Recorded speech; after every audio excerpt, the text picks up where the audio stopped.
Fire for your mind. The Kosher Clinician.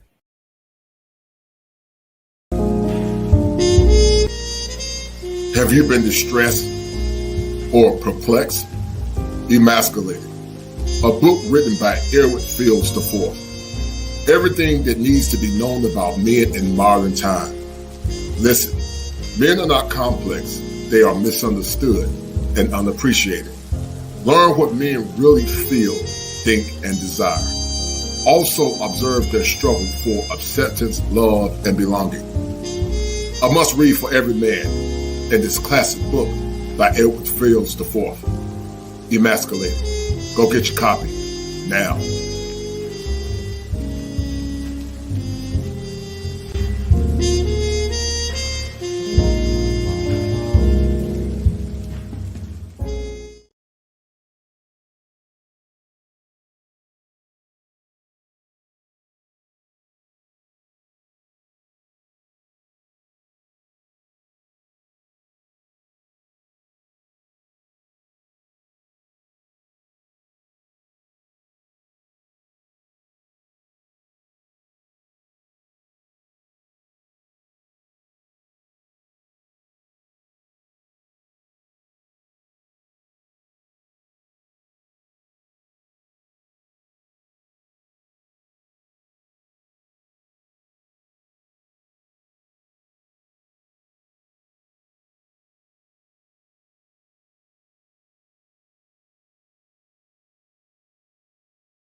when in the hands of others can be used for advocacy, but also power can be used for detriment. On this Dr. Martin Luther King Day, Dr. King was an advocate for power based on the tyrannical reign of Jim Crow racism in the South. But now it appears that cultural Marxism has taken the reins in this new contemporary world where people will try to suppress what you say, take your words out of context, start petitions to more or less control you or minimize your right to self-determination. As a clinical therapist, the right to self-determination is paramount in helping a man and woman have not only high self-esteem, but the right to voice their discrepancies. But what happens when people use change.org as a tool to silence those when their words are taken out of context, as it happened to Auston Hollemon, but also they tried to silence Kevin Samuels? We're going to explore the dynamics of how being silenced can impact the mental wellness of a human being, but also how and what you must do not to fall prey to the witch hunts that are being more or less promulgated to men that look like you, whether it be white or black. Sit back, relax, and enjoy this show as I bring it to you live from the greatest state in the union, the Tar Heel State. And I need you guys to understand this as we understand how they are all trying to say gotcha to control you. If it ain't 7, it ain't kosher. If it ain't kosher, it ain't right. There are 7 steps that a man must go through in order to become an optimized male, and understanding how using power as it relates to the psyche of your mental health is important as we try to bring resolve in a time where people are irrational and don't take accountability for their bad behavior. Be well. If you're at the repentance wall, ladies, it might be too late. 50%. Now, you'll see one day, and I've talked to women about this flip. You'll hit 50 and you'll be invisible to men. Mm-hmm. And because 90% of the men that are talking to you are trying to sleep with you. Like, gain 100 pounds, you'll be invisible. Get to 55, you're invisible to men. And so you...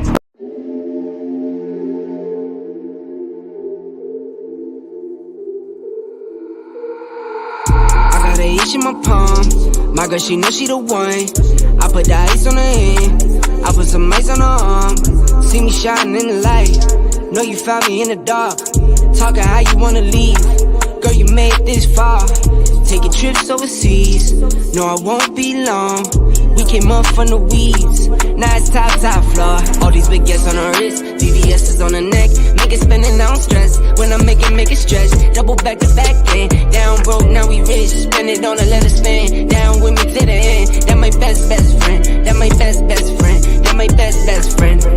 I'ma spend it on her, cause she all mine.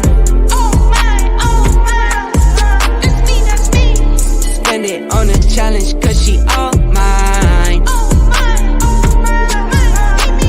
There for my first cake, then we hit 100K. $500,000 on the way, then $1 million on the way. Eating good, full plates, eating good, say grace. Eat her up, get thanks. She got cake birthday. I can't waste no way, I can't waste no play. My girl, whoa, whoa, something like the baddest chick. My girl, whoa, whoa, came up from the rags to rich. Hit the road running, I had to tell her I had to get it. She understood, but she spoiled, so when she get mad, she dip. All these big yes on her wrist, VVS is on her neck. Make it spin and I don't stress. When I make it stretch. Double back to back then. Down broke, now we rich. Spend it on her, let her spin. Down with me to the end. That my best friend. That my best friend. That my best friend. I'ma spend it on her, cause she all mine. Spend it on a challenge, cause she all mine. All these big yes on her wrist, VVS is on her neck. Make it spin and I don't stress. When I make it stretch. Double back to back then. Down broke, now we rich. Spend it on her, let her spin. Down with me to the end. That my best friend. That my best friend. That my best friend. I'ma spend it on her, cause she all mine. All these big yes on her wrist, VVS is on her neck. Make it spin and I don't stress. Spend it on a challenge, cause she all mine. That my best friend. That my best friend. That my best friend.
All right, guys, we're about to have a great show on tonight.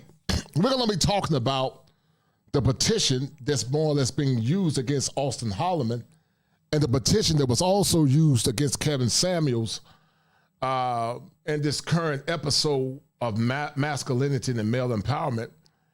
And we're going to talk about and explore if and how these things are not only dangerous, but a detriment to masculinity, but also a detriment to men getting their needs met. Get your pens and paper ready, guys. I'm about to drop some fire for your mind on tonight. Let's do it.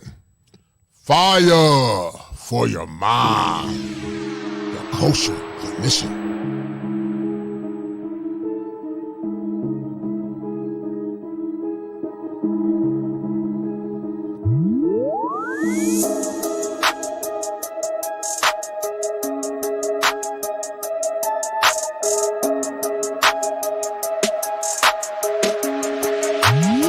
Why is there so much animus towards Auston Hollemon and also the great Kevin Samuels when he was alive? Is this a witch hunt? Is this power hungry?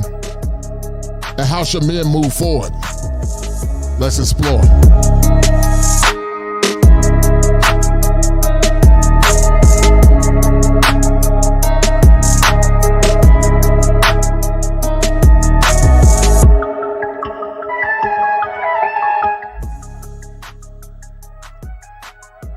Frederick Douglass once said that power never conceded to anything without a struggle.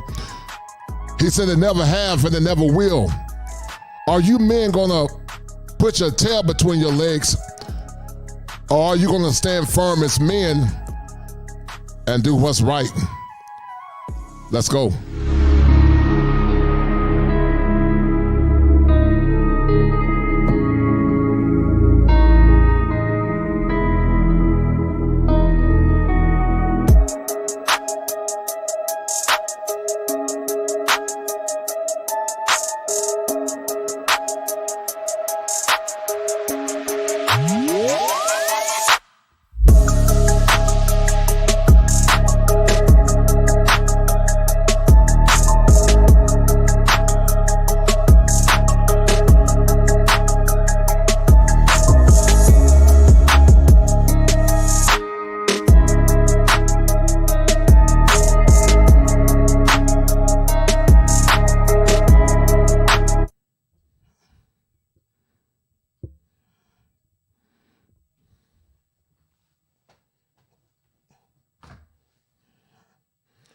All right, guys, we're going to have a good show tonight. Then we're going to talk about the nuances and also the thinking errors associated with what I call the witch hunt of not only Auston Hollemon, but also in the past, the late and the great Kevin Samuels. And we're going to do a comparative analysis, and we're going to compare and contrast the differences in this witch hunt, in this reduction of freedom of speech, but also why men must stand firm, men must be, how can I say it, resilient, and how whereas men, we might not agree on all things or ideologies, you can't run with your tail between your legs when the heat start coming. And as Bishop Charles E. Williams said, y'all ain't gonna talk to me. You guys know, and I know, that now in modern days and in modern times, when men begin to speak and when men begin to say those things that are important, not only to their psyche, but also to their well-being, there are saboteurs and arbiters of hate that will try to reduce and also minimize what men are doing and what's going on. And you might ask the question, why is a therapist concerned about male empowerment? Well, simply this. In the clinical world, the right to self-determination is important because what it does, it gives you men the power, and all human beings the power, to do what's best for them, free of shame, free of harm, free of distress, and also free of guilt. And guys, thank you for watching. I got the technical issues taken care of. And so I feel good tonight because I had a lot of issues, but I figured it out with this soundboard and this new equipment. But we're here to drop some fire for your mind on tonight. But one of the things people do when they try to silence you, they'll call you out publicly and they'll send the hellhounds on you. And many times, guys, what you see now when it comes down to the hellhounds are simps, and the hellhounds are some of these modern hyenas. And, you know, these hyenas are broken. They're irretrievably broken. You know.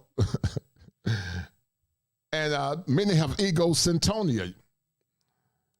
You show them the evidence, and they laugh at the evidence because they have thinking errors. They have schema affliction. Some of these people are broken based on pain that they went through, whether it be trauma, whether it be vicarious trauma, whether it be temperament, whether it be something that happened in their life, or more or less, whether just power in general. And just like what they did, they tried to, sign a petition to shut down Kevin Samuels, because they always take a snippet of what you say out of context, and they take that snippet out of context to more or less castigate aspersions towards masculine men, or they'll have those behind the scene to try to destroy you and to destroy your name. And that's not consistent with what Dr. King talked about. Because Dr. King said, let freedom ring from the hilltops and the mountaintops of Georgia.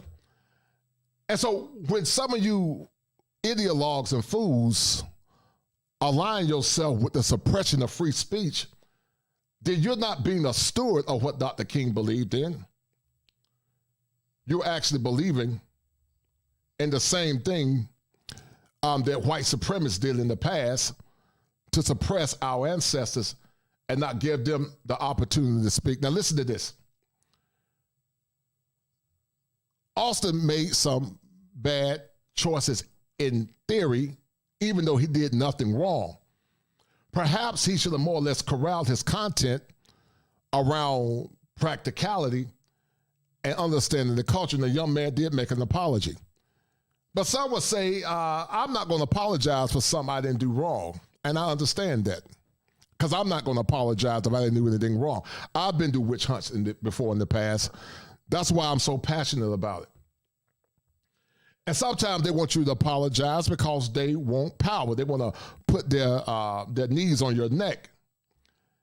And that's why you men got to stand firm when it comes down to doing what's best for you. The issue is this, and this is what the issue is. Male empowerment is important. And many times we'll use a snippet to justify our own internalization, our own issues, and also our issues with any type of scarcity. And, there are some that are saying, I'm going to, not claim the word passport, bro, and that's your right. It's foolish in my opinion, but that's your right. Because see, when you say that the word or the idiom passport, bro, is synonymous to sex tourism, then that's a fool, because there are passport bros that travel and they're not doing that. And if they were doing it, that's their business. But I'll say this, you can't more or less solicit unless solicitors are coming to you. But see, we don't want to have that conversation because we have thinking errors and mental blocks that supersede reality. And that's why we got to have a conversation, because, we live in a world now where people would take their feelings and put their feelings over reality and pragmatism. And see, in clinical therapy, we say you can't get help unless you be true to yourself. Teddy Pendergrass said it better than me. He said, you can't hide from yourself. And so you begin to hide from yourself when you project your own ideologies, your own fears, and your own ignorances, just like some of what these women are doing and some of these simps, because they want to form a case in their head based on confirmation bias towards the late, great Kevin Samuels, but also Auston Hollemon. They take small snippets of what you say out of context, and they form an opinion to justify whatever schema they have going on inside their head. So I'm going to show you guys the information associated with this young man.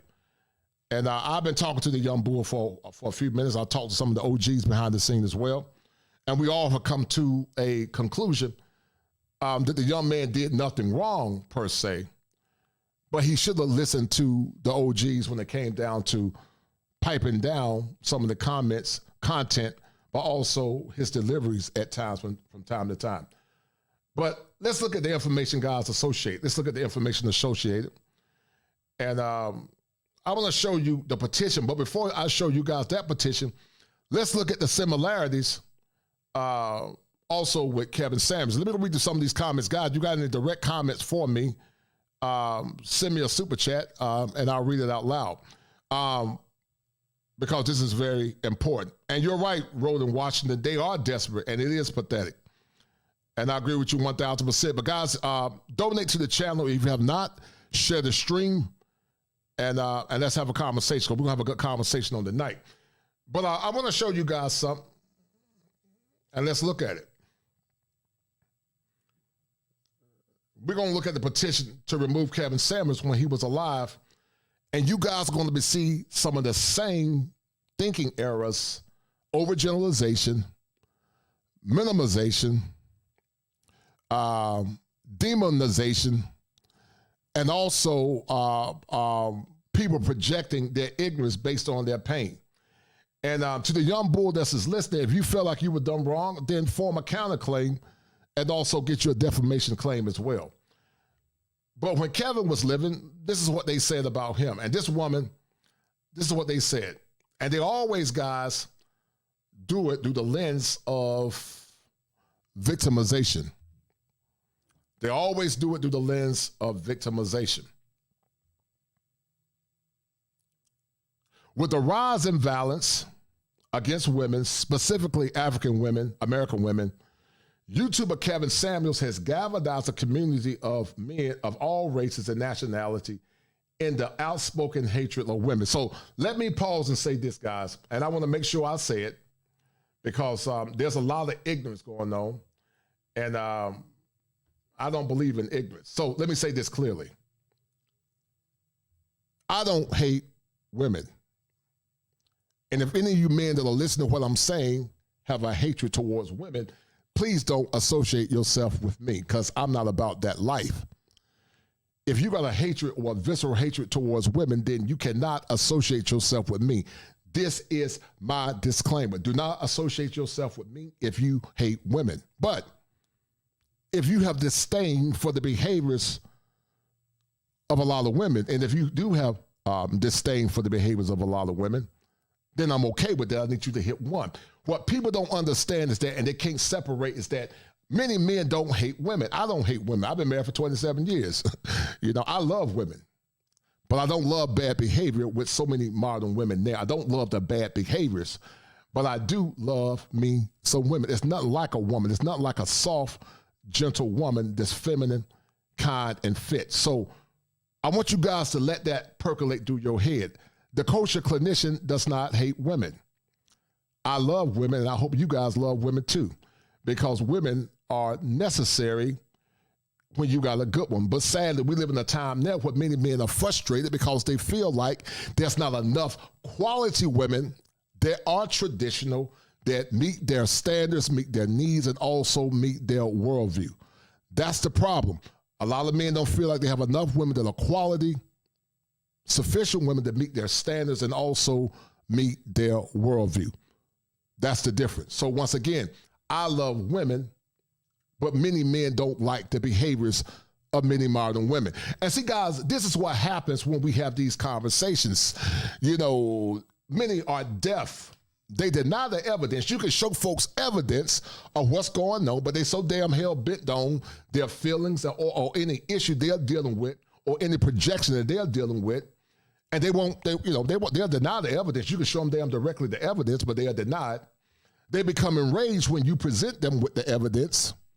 They will argue you, do ad hominem attacks where they attack the messenger instead of attacking the message. and then they will fight you or they will flee because they are cowards and they can't deal with the recompense of their ignorance and also the recompense of their error. And see, people like that, guys, you can't worry about them. Let them go by like a little bird and fly away, because that's their problem. That's their pathology. That's their schema. That's their thinking error. You can't worry about people like that because you haven't done anything wrong. And just like they attacked Kevin Samuels, they did attack Auston Hollemon. And we're going to see the comparative analysis of compare and contrast, because once again, the young bull should have piped down. But legally, he did nothing wrong. He did nothing wrong. And see, the thing about Kevin Samuels is this. Kevin Samuels would never use youth as a means to justify bad behavior alone. If any man or woman use youth as a means to justify bad behavior, and they let that be their war cry, then that's a problem. Because every human being has a base level of knowledge and a base level of right or wrong. But watch this. But if a person said, listen, I made some young and dumb mistakes, but however, I take full accountability for my young and dumb mistakes, then that's a person that I don't have a problem with, because they acknowledge their behavior and they're willing to deal with the consequences. So you had men that were doing the same thing the young bull was doing. They were going overseas, filming, asking women questions. The only difference is that the young bull probably did it too much until he understood the culture.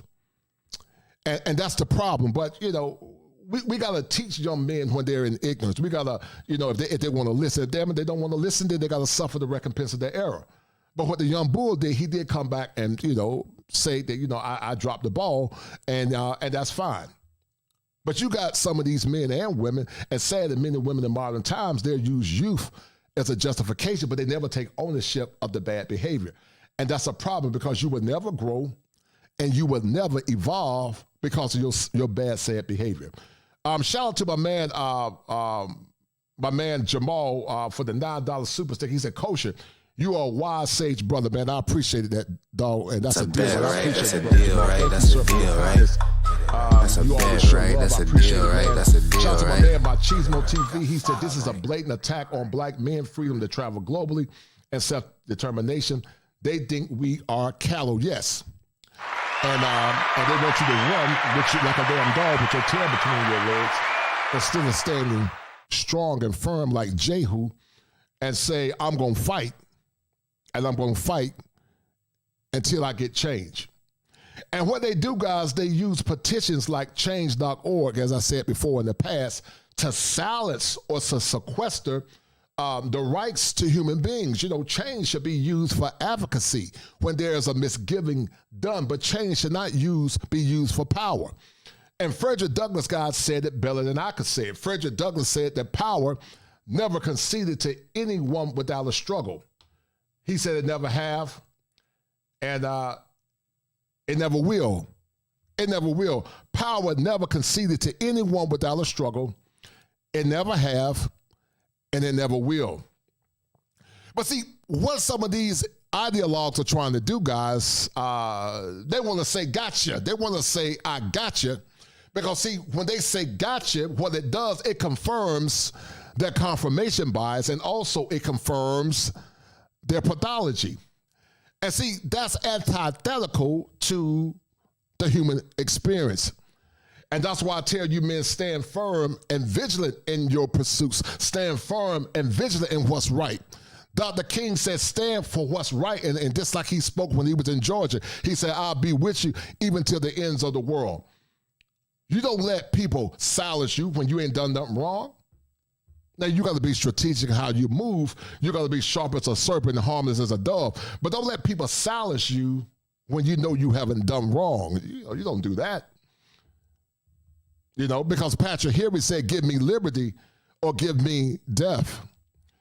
And that's how you got to be as men. You got to stand firm in your conviction, even if it means dissolving relationships with family, friends, or whoever. You stand firm in your convictions if you know what you believe in is right. And when you know what you're doing is right, and you got the evidence to damn prove what you're doing is right, then you can't worry about the naysayers. Because see, what I've learned in life, guys, you can never please folks. You can't please them, because that's their pathology. So let them ruminate in their own pathology, and you stand firm in your masculinity. You stand firm on your square as a man, because at the end of the day, you know you did the right thing, regardless if you don't have any associates, family, friends, or whoever. And so we can't continue to let people minimize and marginalize what we're saying and what we're trying to do as men, because it's counterintuitive to empowerment, but also counterintuitive to what's right. Now listen, we know that there are passport pookies. We know that there are men that go and travel abroad that mess up the ecosystem. I don't associate myself with them goofballs. But once again, those goofballs could never do what they are doing if those women did not solicit those men to do the things that they're doing. But see, folks don't want to have that conversation, because, see, you can't solicit or take the straw man unless the straw man open the house and open the door and allow you to come in. But we get so caught up in our own ignorance and our own foolishness that we castigate all people, overgeneralize, and more or less say, well, all men that travel are going for sex tours, which is goofy as hell. That's goofy, man. Because you don't have no evidence to prove that. You're taking a percentage of fools that mess up other countries and more or less associate all men with that. That's a fool. And that's your pathology that you got to damn deal with. That's your pathology. Shout out to my man Gregory Scotland for the $20 hit. Gregory Scotland said, he said, this is a camouflage, and we as men need to stop qualifying and constantly explaining to women. We need to just keep moving and tell the women to date out. No doubt. That's a bet, right? That's a deal, right? That's a deal, right? That's a bet, right? That's a deal, right? That's a deal, right? And then also shout out to my man, Counselor Mr. G. He said, women are to men what water is to the body. It's needed and it's part of it, but it's polluted or toxic to you. Can't use it and need to find a pure source. No doubt, man. I appreciate it, Counselor G. Thank you, sir. And Counselor G, you out there. So at some point, brother, come through and show some love, dog. I appreciate it, man. Thank you, sir. I don't know why I can't hear this, man. But anyway, let's continue to read this diatribe when Kevin Samuels was living and how they tried to marginalize and mock him as well. Freedom of speech is a constitutional right for each of us. Freedom of speech is a constitutional right for each of us. However, when speech is loaded with thoughts and threats of violence towards women, manipulation of young women, even the fantasies of death to women, that freedom of speech becomes a prison for all people. Those thoughts and desires are intended to isolate. Acts of violence, sexual predatory behavior, and even death has been documented as stemming from rhetoric, and his community of his followers has spewed in just 12 months alone. And that's what they do. But on the counter to that, when you got these same women that are spewing the same rhetoric about the annihilation of black babies, and you don't hear no comments about that, man. And that's the hypocrisy that we see. But they have filed a petition to remove Kevin Samuels, and there was a counter petition. And it's always from the lens of victimization. And that victimization many times is based on brokenness. That's what the victimization is. Acts of violence. He said, this woman said, women feel unsafe in the presence of men who are identified with this ideology and have been berated while going through their daily lives. Yes, even while at work, with criticism have been spoken directly by Mr. Samuels' mouth. The very words that were spoken on social media platforms have permeated every facet of daily life for unsuspected women. Removing this leader of hatred against women would previously. And once again, guys, they all turn on the people that look just like them. So to those women, your daddy is black. So why are you using distress and disdain towards a man that look like you? Just like you always tell men, your mama is black. They'll take a snippet of what the man said, like they did when he was alive. They took snippets of what he said, And they took his words and they more or less used it against him, just like what they did with the young bull. And it's a problem. Because that lets me know that somewhere down the line, that person, guys, has been dealing with vicarious trauma. They've been dealing with vicarious trauma. And they take that vicarious trauma and they project it to everyone else. Look at what this woman said, guys. They said that, have you realized that white men, Asian men, and Latin men who talk about their counterparts this way are deleted or removed from social media? And so what they want the suppression of speech. They don't want you to have a voice. And don't want you to be able to say anything. And that's a problem. He should be removed from his degrading comments and treatment of women. YouTube should not be condoning this type of nonsense. So once again, there was a witch hunt against Kevin Samuels. They said that the man was abusive to women, but once again, they took things out of context. They say he's completely dangerous. He's trying to normalize abuse and cheating in his recent life. He doesn't care about black women at all. He literally sent a Colombian chick trash black women on live yesterday and said Becky was better in bed. I don't know what they're talking about. So let me say it again, because I know there are people to watch. I know there are women to watch, and people will take what you say out of context. I do not hate black women. I love black women. I love all women, honestly, but I have a special love for black women. Women that are traditional, women that are wise, women that respect and honor their men, and women that understand structure and order. Men in America are tired of the behaviors of modern women. That's what they're tired of. A white woman even said, who was an agent against black women in the past, she said that I'm a white woman and I signed this petition to support my beautiful black sisters. The way he's been talking down on them is very abusive and rude manner, and it's also disgusting. There's always better ways to make your point without ridiculing someone and being mentally abusive. It's not look about age, dress size, whether he had children or not. He is very dangerous. And you see the kind of comments, and you know, what Kevin Samuels was talking about was normal years ago. It was just normal. It was just normal. It was normal behavior. Men just had and said what they wanted in a woman. They say he's a charlatan who profits from sowing discord between black men and black women. He has no credential to prove his relationship advice. He's sensitive, irresponsible, lacks scientific, historical, sociological, psychological, economic evidence. I don't know what she's talking about. But anyway, you guys see the hits they had against his man when he was living. But Brother Ingram, how you doing, sir? Because you see the pathologies, and let's talk about it, because many said that Auston Hollemon was wrong, and just like they began to attack Kevin in the past, they're also attacking this young lion. What's your take on it, man?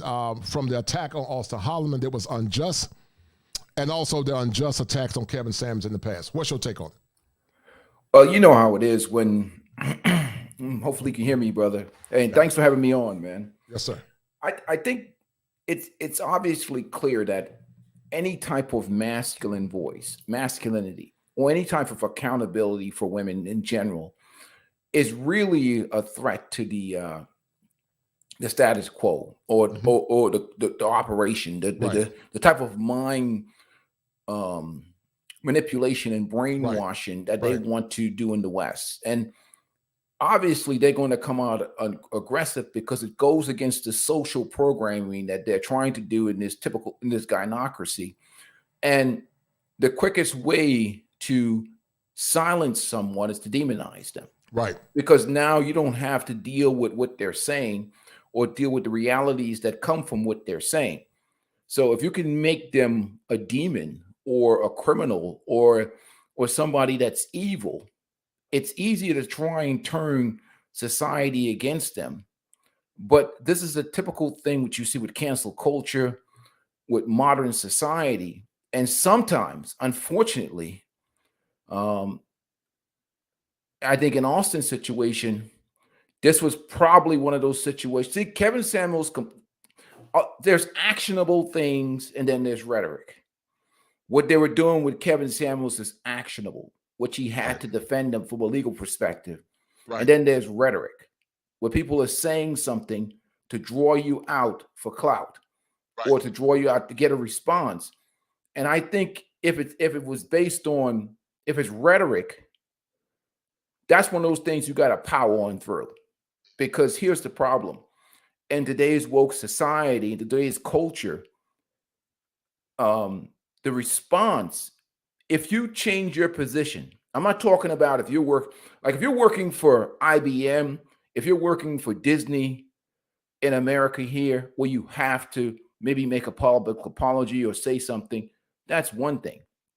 When you're dealing with this men's content and this manosphere stuff, or just men's content in general, many times, unless it's something actionable against you, if you ever apologize or reverse your position, what happens is the punishment, they're going to punish you because, one, you acknowledge their existence. Two, you gave them a response that creates even more content. And three, you empower them to make them stronger, and you show them that they have affected you. So it's kind of a difficult situation, but anything that's actionable needs to be addressed from a legal perspective, because this person is actually trying to harm you. But rhetoric, like for me, you can make 1,000 doxing videos about me. You can make videos calling me whatever. I might actually laugh at some of them, to be honest with you. I really don't care. Unless you're doing something to me, filing petitions or trying to do something actionable, if I respond to them, then I've only empowered you. And I think the difficulty is with Kevin Samuels, they're actually trying to cancel him and harm him. But the problem becomes is you don't want to give anybody power unless they're actually trying to do something to you, you know. The level of vitriol, Ingram, that you've seen, is it something new that you've ever, I mean, we didn't experience this as kids growing up. We know the social media is bigger now, but have you ever seen the attack on men be so rampant, man, in your lifetime? Absolutely not. It's gotten too bad. It's gotten worse. Because now because you think about it, for the last 30 years, 40 years, we've created a situation where we've really pushed these positivity movements hard. We tried to suppress any type of truth. Because remember, everything we've gotten so sensitive as a people, so people have gotten so woke that anything that's truth, like the truth will never be in a popularity contest now. You can't even tell people the truth anymore without being labeled a hater, or you're not being accused of some type of things. And you dang sure can't tell women anything because you're automatically the misogynist.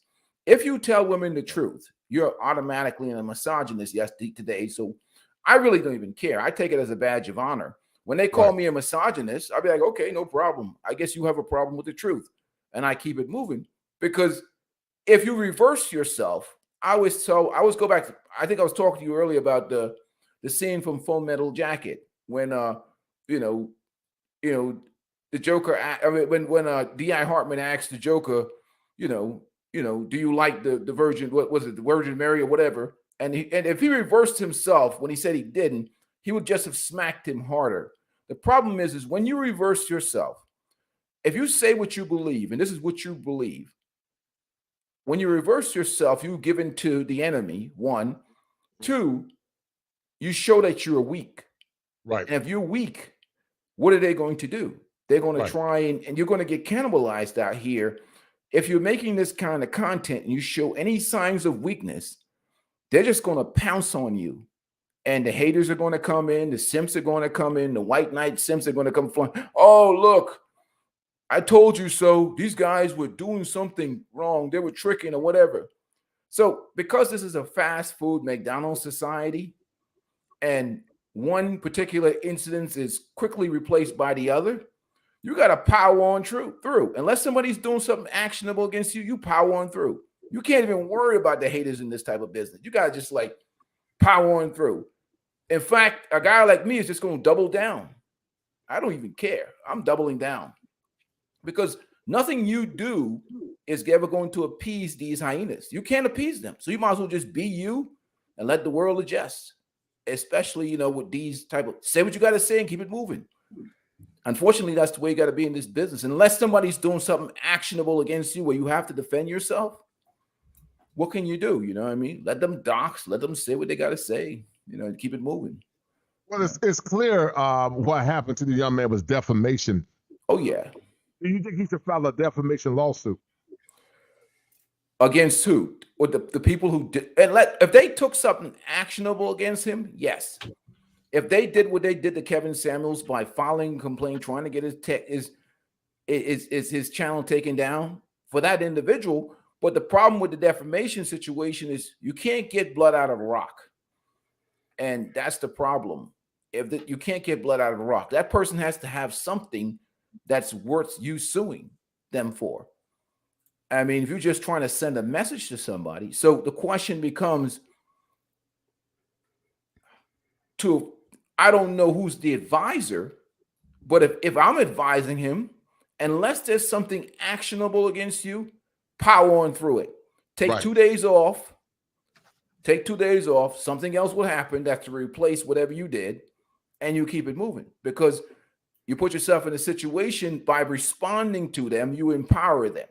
Now you give them a platform, you give them content, and they're never going to accept whether you did anything wrong or not, because the motive is to destroy you. Right. So if they get you in a back and forth, now they have what they wanted, attention. Right. So if you ignore them, unless they take some action against you and you power through, they're going to be like, oh, we can't break this dude. This dude is made of stone. They're going to just keep moving, find somebody else. At some point in time, you don't give them any type of ground to continue their attacks or their move. This is like the simps that come in, or the white knights that come in my comment section. If you come in there disturbing the peace of the men in there, I know that if I say something to you, you got 20 different rebuttals because you hate the message that I'm putting forward. I'll just remove you from the channel. Let you go get another account and make another comment. I'll remove you again, because ain't nothing I say to you is going to change your mindset or your mentality. So why would I allow you to have your message up there and disturb the peace? You know? Fair enough. Fair enough. Guys, if you like what I'm doing, donate to the channel. Go check out Peaceful Life. Go check out my man, Chris. Well, in the meantime, the robot just came and tapped me on the shoulder, man. That robot said, look, tell them Negroes to get them likes up. And the robot told me to tell you guys to share the content. Guys, get the likes up and also share the content. Thank you.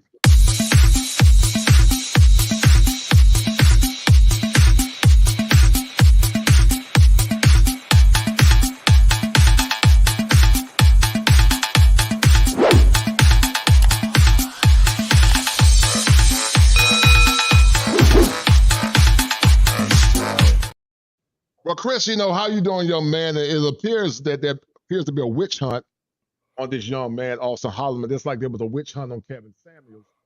Anytime men begin to speak up, people take one blurb of what you say, take it out of context, and exaggerate it and try to form a narrative.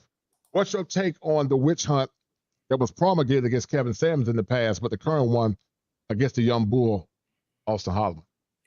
Well, I think that we should lay a couple things out on the table. First off, in regards to how Kevin Samuels is being targeted versus how Auston is being targeted is a bit different. We're dealing with international situation where American law isn't necessarily what we're calling into question. Freedom of speech and stuff like this is something that you can look into when we're dealing with and we're talking about Kevin Samuels. In this regard, this isn't about his freedom of speech. This is about him messing up on international ground. So the game is different. It's the way game. Also, we need to also go ahead and clarify that this isn't just some regular feminist person who had an opinion. This is a TV correspondent who's a big freaking deal down there in Brazil. She has a lot of pull and a lot of power. I've said it before and I'll say it again. She would be Rachel Maddow level. She's a CNN type level correspondent person, and they are taking legal action. This isn't something that we can just, or you would advise someone like Auston to, just brush off and it'll go away. No, this is something that's going to have to be fought more so in court. And the fact, one thing that you can fight is for brothers who are travel brothers, passport brothers and stuff like this. One thing that we should do or could do is rally the troops and also look and consider taking legal action back against her, because what she's doing is she's trying to make the face of any man, black man who travels associated with sex tourism and all these other things that we were warned about would be coming. So what she's trying to do is strategically destroy the movement of black men traveling. This is going beyond Auston. This is bigger than Auston. Okay, Auston did his thing. He messed up, and I'm assuming he understands what he did. She is going above Auston. To her, Auston is nothing. He's a foot soldier. Stephanie wants to go after the kingpin. She wants to go after the whole movement. This is a bigger deal than just Auston. So I would say that as far as passport bros go, or men who travel, whatever, it don't matter about you calling yourself a passport bro. It don't matter. She attacked the hashtag. What that means is she attacked the idea of black men traveling.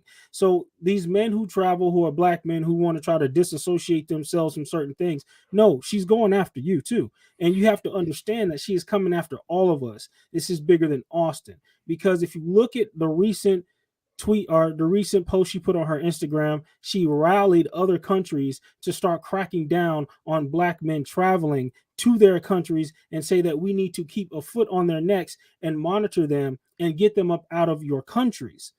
Like I said, this is bigger than Auston. So to compare Kevin Samuels to me is a little bit like, okay, somewhat in the terms of it being, yes, someone who is considered a feminist, but this is bigger than just some regular feminist type person. Well, listen, you're right, Chris, and you're right. I see your point in theory, but my point is, when it comes down to basis allegations, they have no merit. There's more or less some BS in their head. That's the part that I'm talking about. You are right. It was different with Saul. But here's a caveat to that. Once again, the young man did nothing wrong. He did too much of something too many times, perhaps, and he should have listened to the elders when they told him to pipe down. We can agree with that, correct? Yeah, he should have listened. Right. So he did nothing wrong, but that's why I said men need to fight back. And I mean, the travel this woman is doing, she's denigrating people, because you've well traveled. You've been across the country. You've been to Brazil several times. You were down there with me. And I'll say this, Chris, you can't solicit anybody for any damn thing unless they solicit you. We know that there are people in other countries that come to American men and solicit them for. They're the ones that are damn doing the soliciting. It's not really the men. But we do know that there are men that go in other countries that take things to an extreme and make it worse. You not agree with that? Well, the thing is this: because the thing is, we keep trying to look at it in terms of right and wrong by our American standards, and we have to go beyond that. We got to get bigger than that in our mentality and understand that, again, this battle is being fought internationally. So what we're trying to say is right and wrong is going to come basically down to free speech and stuff like this, and rights and all these things. In international waters, these things are going to vary to where it's not so much. That's not really the battle. The battle is that she is trying to besmirch, diminish, and destroy the image of black men who travel. That's what this is about. To take legal action against him is to build up a big enough case to say that, black men are the culprits of all these things. Even though we can try to say we've been there, we know that we're not going out of our way to do anything crazy with these females or no kind of nefarious activities. We're not doing anything like that. Yes, we know that, but the populace is what is now going to get an idea of who we are for those who didn't know.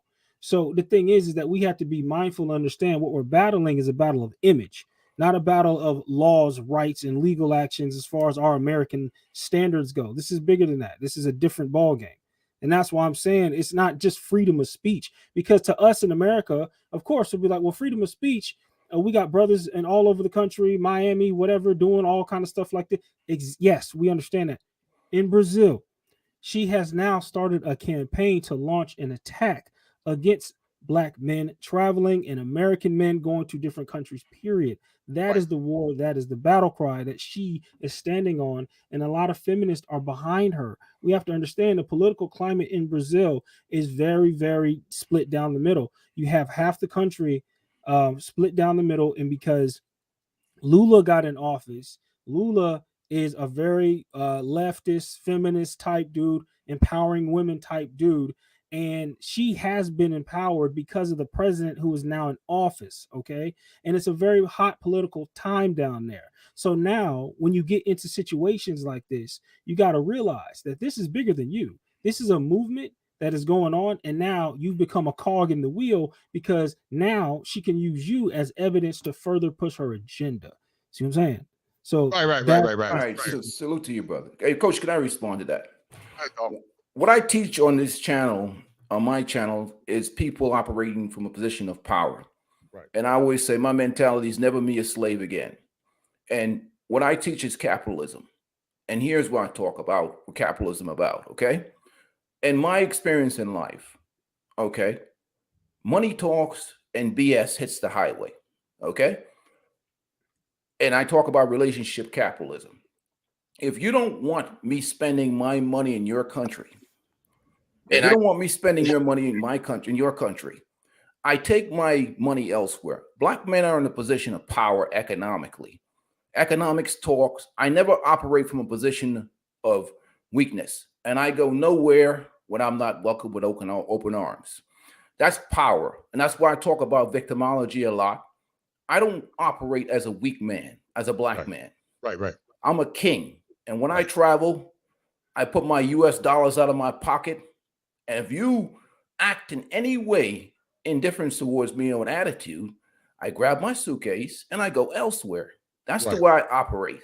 Right. No country in the world is going to be moved. Not only is this not America, but the world fundamentally rejects any type of feminist ideology. And if you're a black man, a black American man, you travel this world like a king. You bow down to no one. You either welcome me with open arms or I take my money elsewhere. I don't need your woman. I don't need your country. I don't need anything from you. Right. I don't teach weakness. Right. If any man bows down to any feminist in Brazil or anything, I lose respect for him right away. No doubt. Respect. We bow down to no one. Damn right. I agree. So now on that point, I never advocated for anyone bowing down, and I never advocated for anyone being weak. I was simply laying out the facts as they are stated. And I did say that the proper response would be to take legal action as far as we should protect our image. There's nothing weak about anything I'm saying. I'm not saying that Austin needs to lay down and cower as though, he's some weak male. That's not what I'm talking about. But the main question is, what are you defending? Okay. What are you defend nothing. I'm talking about in terms of Austin, what, in this case, what would he be defending? Now, what exactly? Well, simple, Chris. He defended defamation of character. That's what he's defending. It's defamation of character. There is no evidence that what that young man was doing was wrong. Now, you're correct, Chris. You're not talking about, you're my homie. I love you. But when it comes down to, listen, does he have maybe piped down something? Yes. But everything this fool is trying to say this kid did, she took it out of context. She used context to try to justify and say, oh, he was doing this, but he wasn't doing it. You're a bright man, Chris. You were well-traveled. I'm not as well-traveled as you, but I've been to Brazil twice. You and I were down there, and Ken been down there as well. But he did nothing wrong. He just was sometimes maybe was too zealous in interviews, and he should have stopped that or reduced it more and put it on Patreon. But he did nothing wrong. So what this woman is doing is defaming this character. And I'll say fight her ass with power. I'll say do a counter change petition. I'll say get you a lawyer and you fight power with power.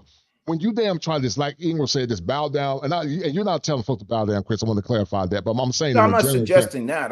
No. Hear me. I know you're not saying that. I'm just saying we're saying in a generalist sense, not necessarily the Lula. We're just saying in a generalist sense, meaning to stand firm, stand proud, stand strong, and speak truth to power, and fight the power if need be, if it gets down to that point. Go ahead, Chris. I'm sorry. Go ahead. Yeah, he should lawyer up. Definitely, and that's definitely what I'm saying is that he should lawyer up, and that brothers who travel should also be prepared to lawyer up, because the thing is that she is attacking the whole entire movement. That's my bigger point. I focus on way more than the situation with Austin. I don't believe Austin's a weak man at all, and I don't necessarily see that Austin was legally wrong in any type of metric. But the thing is just like, in this context, that's why I said, what is he defending? And you said defamation of character. And I said, exactly. That's the point I was getting at. We all are in that regard, to where now if she's going to push an agenda and if she's going to try to battle against, it's already hard enough for us as black men to have a proper image, to have an image that we can carry and move about and go to different places and show people we are not these type of people. You know, I got my contacts in Rio, and I was talking to someone who was telling me when she heard the story, she just was like, yeah, we kind of figured that a lot of y'all were like that. And I'm just like, oh, okay, well, now check this out. Like, we're not all on that type of time, you know, stuff like this. They already do have a perception of you when you're down there. You know, in Austin's situation, he just happened to be the one who was the big dog who barked the loudest, and they were able to pin and put a face on certain things with evidence backing up her claims. Now then, can it be legally ratcheted up somewhere? Who's to say? But in this case, it's already hit the social platform. We can't just keep going into legal matters and skip the whole social cultural narrative. That doesn't exist. That does matter. And those are one of the things that we do have to protect and that we do have to defend. So Austin, yeah, he should lawyer up. Other men who travel, we should be prepared to lawyer up as well. Right. If it gets down to that, you know, maybe they'll simmer away, but if it don't simmer, he definitely need to get him a good lawyer. Shout out to my man, Mr. G, work for that $2 super sticker. He said, "Do you not teach men critical thinking skills too?" Yes, we do. We try to. We teach a lot of critical thinking skills, but we also teach critical thinking skills from a position of power. And I think what we got to realize is that for us to progress as men, as Black men, we have to always operate and put ourselves in a position of power. That's why I talk about finances. I talk about guys doing things to take care of themselves, guys making smart decisions politically or putting themselves strategically. But what I'm saying is that for me, we don't need Brazil, and the American dollar is powerful, and I'm a capitalist. I don't cower to no one when I'm walking around with these USDs in my pocket. Right. If anything, if you give me so much of a bad attitude in your country, capitalism will always win, because at the end of the day, if you want to talk about anything that has to do with sex or anything else, America is the capital of that. That's why we have Las Vegas and Atlantic City and OnlyFans and a trick economy. At the end of the day, they can't make these moral arguments. Many countries welcome men, foreign men, especially from the West, that come into these countries, that spend their hard-earned dollars at these resorts, spend their hard-earned dollars in the community. Even the guys that marry their women, that's just bringing wealth from the West into their country. No one's going to, we got to think critically, like he said, no one's going to jeopardize money over some blabbermouth feminist in Brazil. We've given her a little bit more power than she really deserves, because money talks, like I said, BS hits the highway. No one's going to give up no money, which these countries desperately need. And they do benefit from a lot of this tourism and trade because of some talking points, or even an attempt. You know what? Give me a minute, Chris. Give me a minute. And then I'm going to let Ken rock, and then Chris, you come behind. But you know what, Chris? You said something that was very powerful. You said that's their perception of Americans. But here's the caveat to that. But that's also Americans' perception of them.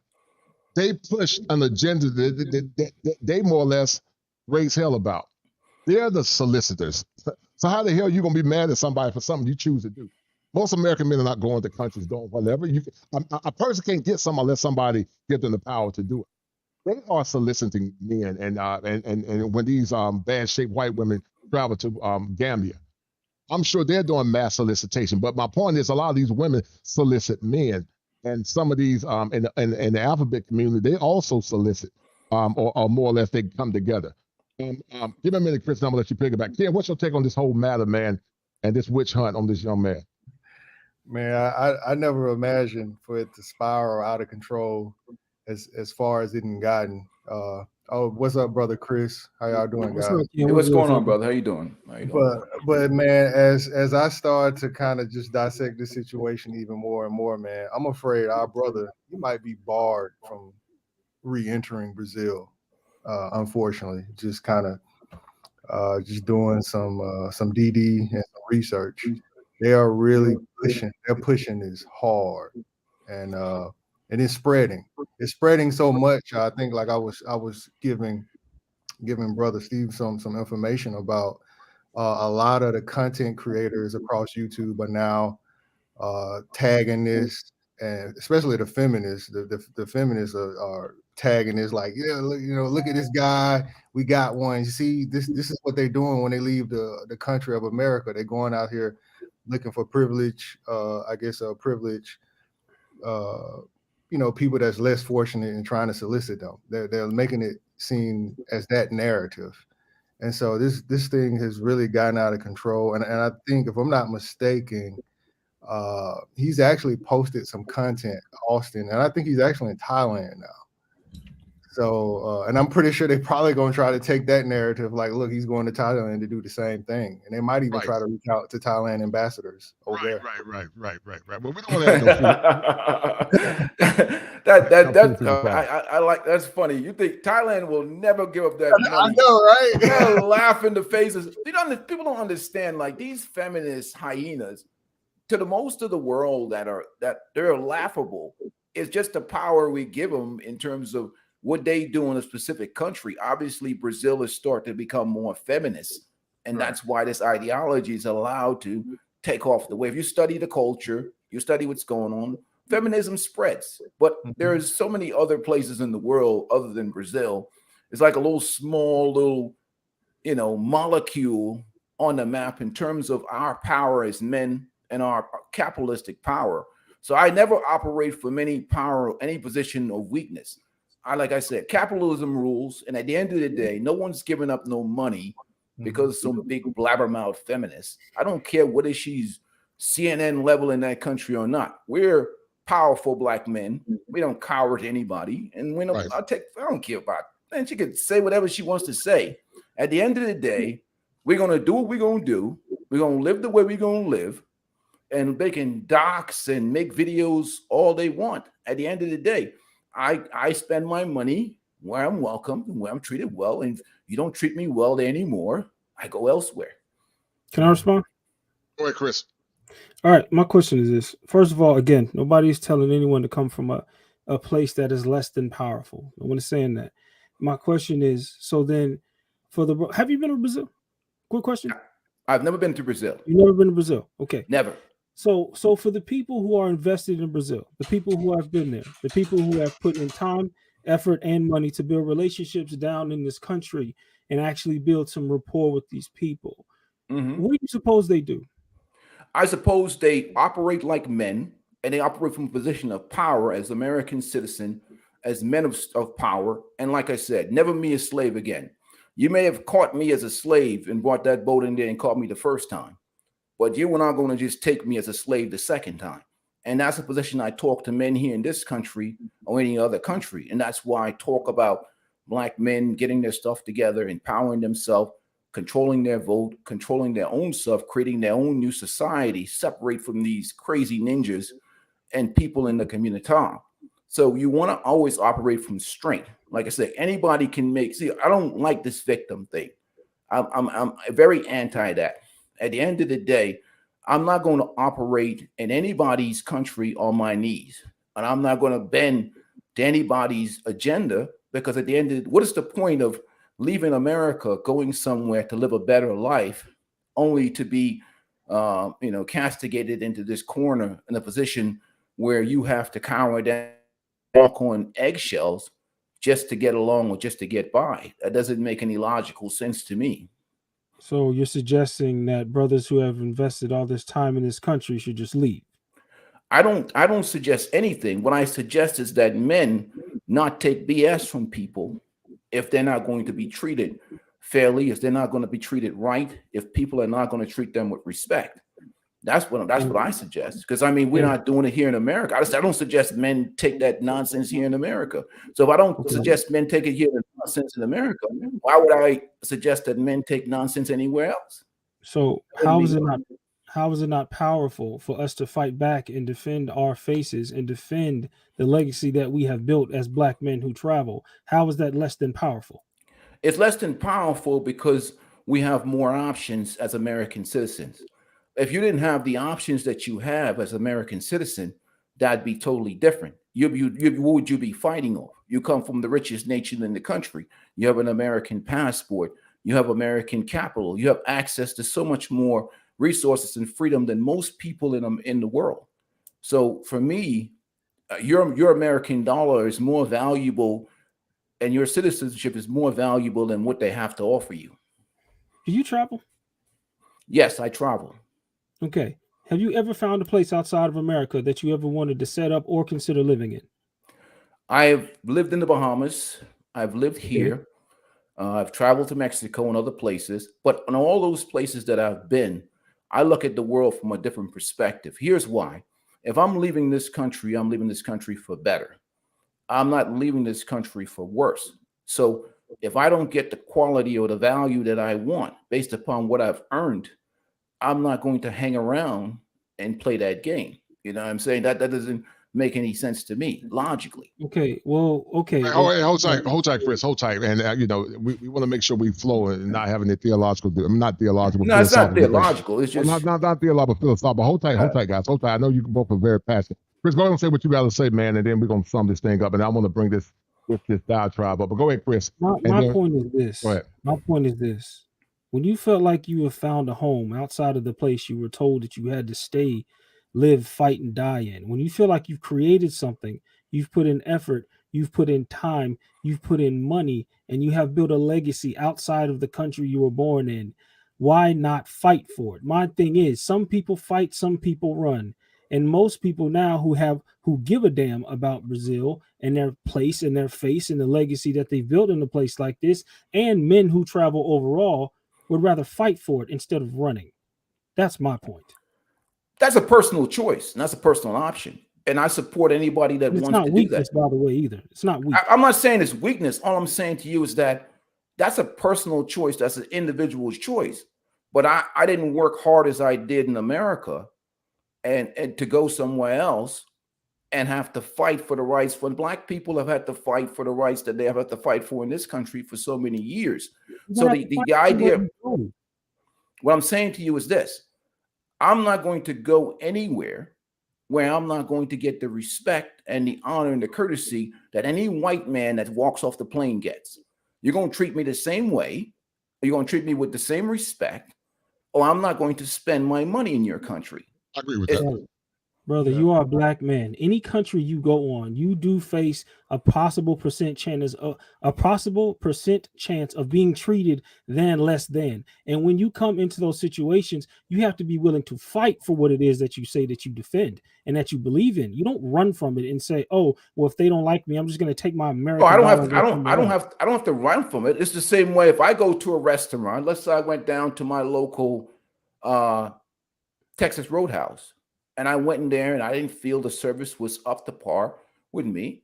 I just walk out the door because I'll take my money elsewhere. Because at the end of the day, money is power. And at the end of the day, I don't need to eat over there. I don't need to eat over Brazil. I don't need to go to Brazil. I don't need to go. But I'm saying to you is that there's a Texas Roadhouse, okay? And then there are many Texas Roadhouses that can exist in one city, okay? But there is one country called Brazil. Right. And when you start to besmirch your character, when you start to have your image destroyed because of one person's actions, and your advice is to, well, I'm just going to pack up and move. You are not. Well, I don't think anybody's image is destroyed. I don't think our image is destroyed. You are not helping. You are not helping yourself. Thanks to you, Chris. By saying, no, I understand. This is my camera. I got to get up and touch it. But my thing is this. My thing is that you're not helping yourself by just saying, "Oh, I'm just going to roll out and I'm not going to defend or I'm not going to fight back," because it seems like in that regard, if you don't defend it and you're just letting them run over you with the type of narrative that they're drawing on. Let me finish. I'm not saying you personally. That's laughable. I'm not saying you personally. Don't take it personal. I don't take it personal at all. I think it's laughable that they can run over a Black American man in Brazil when he doesn't even have to be there. But that's the thing. You have an image. You have an image, and we also have cultural rapport built with these people.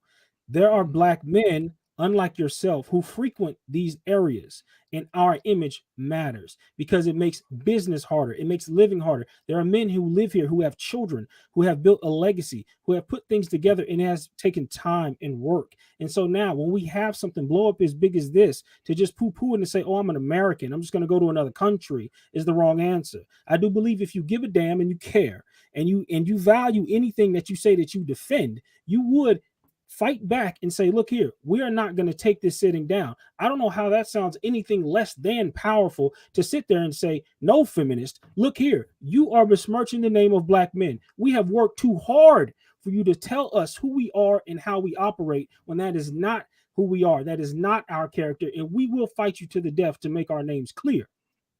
That's where I stand. Fair enough. Fair enough. Hold tight, Ingram. Let me pull this thing up, and then we're gonna finish. Ingram, go ahead and say what you got to say, and hold tight. This session start. I'm telling you what I'm telling you what I'm gonna do, brother. Can y'all hear that? The sound effect. Can you hear it? I'm gonna tell you what I'm gonna do. I'm gonna jump on an airplane. I'm gonna take a flight over to Brazil. I'm gonna get off the airport, and I'm gonna walk and do what I'm gonna do. And nobody better say nothing to me about no nonsense, about no garbage. And guess what? Because if they do say something to me, disrespectful, out of hand or out of order, I'll just jump back on my plane and leave. It's just that simple. I just won't spend my money there. Period. All right. Okay. All right. It's no big deal. All right, guys. We get into a philosophical. That's fine. All right. Let me redo what's going on, man. I think you guys are saying the same thing, but it's in a different way. But it's all good. Hold tight. Let me see if I can find it. Maybe I can't. Did you guys hear that? Did you guys hear that sound effect? I don't know what's my machine that. We heard it. It was low, but we heard it. You heard it, Chris? Yeah, it was low, but we can hear it. Yeah, we heard it. Okay, well, I don't know why I can't hear it. Y'all say y'all heard it. Okay, all right. Anyway, all right. So let's look at this, and thank you to my man Ken for giving me some input on a lot of areas. But so.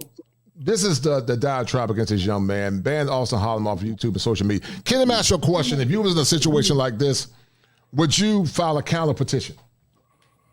I would. Right. I think at this point, it's definitely defamation because she already told people that they're getting legal counsel. A lot of the women that he has already interviewed. And you're probably going to have some more kind of up in arms about the situation, and it's going to start to spread probably across Rio. And you're probably going to have a number of other girls that's going to step forward and like, hey, he interviewed me, right, and create basically a lawsuit. Mm-hmm. So yeah, I would definitely seek counsel myself and prepare for what's about to come. Okay, in case it comes, let's really do it real quick. So YouTuber vlogger Auston Hollemon has made disrespectful videos about American women and Western women. He promotes traveling to undeveloped countries to have sex with disadvantaged women. He cites Rush V as one of his idols, who at one point in time advocated raping women. Black feminist site Mundo Negro has condemned him from stereotyping black women's sexual objects. What's your take on that, Kent? On him, as far as with the feminists. I'm just gonna have to stick with what I said. I mean, I just honestly think that he was disrespectful, and I'm gonna go back because I was listening to the conversation earlier that you guys was talking about. That yeah, he didn't do anything wrong, but in a matter of you being in somebody else's house, you were disrespectful, and you need to be held responsible for that. Right. But as far as now. To their own discretion, she wanted to turn up on him and push it and escalate this situation, at her own discretion. And that's exactly what they decided to do. Now, they could have personally reached out to him and de-escalated the situation and figured out how they can come to some kind of agreement, but she decided to do something else. Fair enough. Chris, what's your take on it, dog, real quick? Well, I mean, like I said, and we've hashed out all the points and all the facts before, in days past. Over this week, we've been breaking down all the information. I definitely would foresee, like I said before, looking at getting a lawyer, looking at getting someone to protect him. I think the other black men as well. I think it's going to get to the point to where for those of us who do travel, I do believe that we are going to have to look at some type of possible prepare for legal action, have the attorneys on standby, because she is going after the name Passport Rose. She's going after the face of black men. I don't give a damn if you have the name associated with yourself is not. Okay, your skin is your affiliation as far as how this is concerned, based off the action. You say, "Well, I'm not a passport bro." Well, you're a black man in another country, right, and you're an American. So guess what? Right. This brother over here, y'all carry the same flag to us. This is why I'm saying we have to look at this more in the terms of the Brazilian perspective in this context and understand the seriousness and the weight of it. And then based off that, be prepared to defend yourself and also the groups and defend the name. This is why I said, and this is why I asked the questions I did. If you are someone who travels frequently, goes to these countries, and is looking to set up shop internationally and make moves and be a businessman or whatever you're doing and have international business on a regular basis, then this matters to you greatly. And you want to make sure that your face is being seen in the best light. And if someone is attacking your character and your business, you want to make sure that you are ready and prepared to defend it properly. That's the point. Ingram, what's your take on it? Before you tell me, look at this foolishness, man. Making videos about how easy it is to get women or girls overseas, and it's not only overblown but dangerous. Predators, mostly male, travel to poor countries and often recruit young girls into traveling into sex trafficking. Auston has been around lying to young men to find women overseas is easier and get them. The amount of lies, man, is damn appalling to say the least, man. That kid, go ahead, Ingram, because it's appalling to say the least, man. It's appalling, it's disgraceful, and it's a shame. And I think we've seen it here in the West, and like a virus, feminism has spread, and apparently it has infected Brazil in a terrible negative way. But this is something that we could really anticipate. I mean, the country is obviously open-minded to consuming a lot of the culture of the West, and sometimes it happens like that. But this is completely disgraceful. Like you said, you really highlighted it. This is exactly what they did to Kevin. These types of petitions and something like that. I mean, it's horrible, like I said. But at the same time, I think that as much as the image is a problem, I think the economics, ultimately will overpower this, because I think even in this country, Brazil, I think I would think that many of these men or people in this country do have the same issues that we have in terms of being tired of these types of women, tired of this type of feminism being promoted. So they, just like as many of the passport brothers are dealing with, there are probably people in the country that are sick of this person making these types of accusations or creating these types of problems, just as men here are in the West. So the question becomes, I'm not on the ground, so I don't know what the general attitude is towards this person or this types of stuff. Has she done this before? Has she done this to other Brazilian men? And how have they handled this? That's what I would want to know. Mm-hmm. Right. Excellent point. Then this woman turns around and says, the stuff Auston is saying is hurtful, dangerous towards women. He's since being banned from TikTok, where he had over 24,000 followers. Tether permanently banned him from their service. All has left his Facebook, Twitter, Instagram, YouTube, spewing hate. And that's the word they all damn use is hate. Taking things out of context and lying. And they do it to anybody that have a contrarian view to their views, man. Ken, you talked about something, man, that you felt like maybe Auston could have got better with. You were saying something about, I don't know what it was, Ken, but you were saying something about being too aggressive in the conversation. Not to incriminate him, but what do you mean by that? Well, not necessarily. I guess being aggressive is a little bit too forward. I guess I would say just asking some uncomfortable questions. And in that context, a lot of people can take a narrative and run with it, and they can create accusations against you. And he was just really teetering on a fine line, when you specifically say penis. You know what I'm saying? Like, you just can't say that, man. Because you're opening up the floodgates for all kinds of accusations. And right. We already know, we've seen what's going on with Andrew Tate and things of that nature. And they could just take it and run with it. Right. Chris, you got boots ground in Brazil. You've been there for a while, man. And you talked about cultural appropriation. I want you to briefly share with some of the brothers, man, about what that means to you, cultural appropriation, and and one of the things that Brazilians see is distasteful, maybe that, men that travel abroad need to be abreast of? Well, one of the biggest things is that they already know that they have a perception about themselves. They're women. They already know this. They already understand that, they get a lot of stereotypes put on them, on their women, right? And you have, like I said, the country's divided politically. You have some who are more or less like, hey, it's free, we can do whatever we want type situation. And then you have the other half who are more or less like, we're tired of these men coming down here and depicting us in certain type of ways. We're tired of these narratives. We're tired of these stereotypes. And unfortunately, Austin just so happened to be one of the big fish that got caught as far as falling into the same type of playbook as far as a Tate, a Kevin Samuels, or a Fresh and Fit. And now, but see, the thing is with him, he doesn't have America to defend him.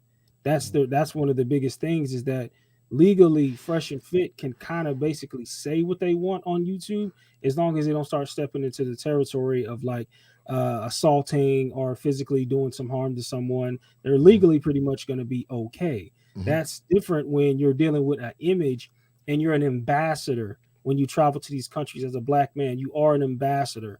Okay, you carry the name, you carry the face, you carry the skin tone, and whatever preconceived notions there are about black men, you can either confirm or deny. So when you go out here, we can't act like we're just so equivalent to every other person who may travel or frequent down in Rio. I know it can be said that yes, they value the American dollar, but there are other countries that do travel down there. It's not to say that the American dollar won't be floating through there, but there are also other Americans that go there outside of black men. I mean, they can have an issue with black men and not white men. See what I'm saying? Even though white men can label themselves passport bros, when they start attacking the image of black men, guess what? White guys can hide and say, oh, I was never affiliated.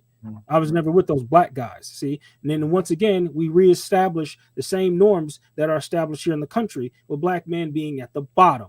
And then now when we go internationally, guess what? Now we reestablish ourselves once again as being the permanent underclass, which is something that we're trying to fight and have been fighting for years. And we don't need that type of heat on us overseas, which is why it matters. Chris, let me interject and give you a good analogy of what you just said. White person stopped buying Jordans, no problem. Black people stop buying Jordans, that's a fucking problem. Right. Okay. And there was a high English. Did you want to add to it, brother, real quick? No, I understand. Look, I'm not like ignorant to the fact of what's going on. I'm just wanting brothers to know their power, the power of capitalism, and their understanding. I understand that. Now, if you're talking about starting an investment fund or some type of financial group to build those assets, including a legal defense fund, now that's something that's very much interesting, because now you're talking about power that can be flexed and economic power that can be moved from different countries that are receiving of those types of dollars and those types of investment. Because whenever Brazil gets funky with the feminism, Thailand is going to be bracking up the truck to collect the brother. The reality is the money has power. Right. And those countries need the money more than we need those countries. And that's my only point. Not saying that you shouldn't fight when people, defame you, or you should not take this nonsense, or guys have not invested it. I'm just trying to tell black men, always, if you're going to be operating anywhere else in the world, if you want to start a fund, you want to start a legal fund, you want to start an investment fund, do it from a position of power, where it's saying that, okay, if we have X, Y, Z about millions of dollars in investment, or $1 billion in investment, and we're coming into your country, you either give us the treatment that we want, or we'll take our $1 billion elsewhere. That's power. Right. That's what I'm talking about. And that's how you organize. I understand. And I do agree. And things are going on behind the scenes.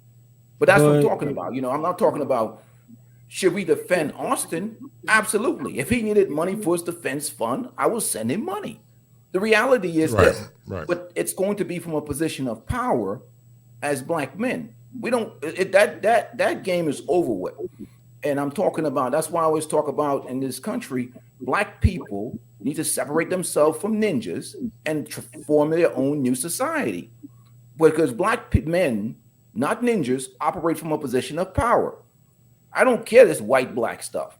If I'm operating with a fund of over $1 billion, you either treat me a certain way or I take that $1 billion elsewhere. Money talks and BS hits the highway in the same way as in America. You know, there's black people, there's white people, there's rich people, there's poor people, there's empowered people, and there's weak people. At the end of the day, you still have to put yourself, at the end of the day, the dollar wins. That's the way I look at it.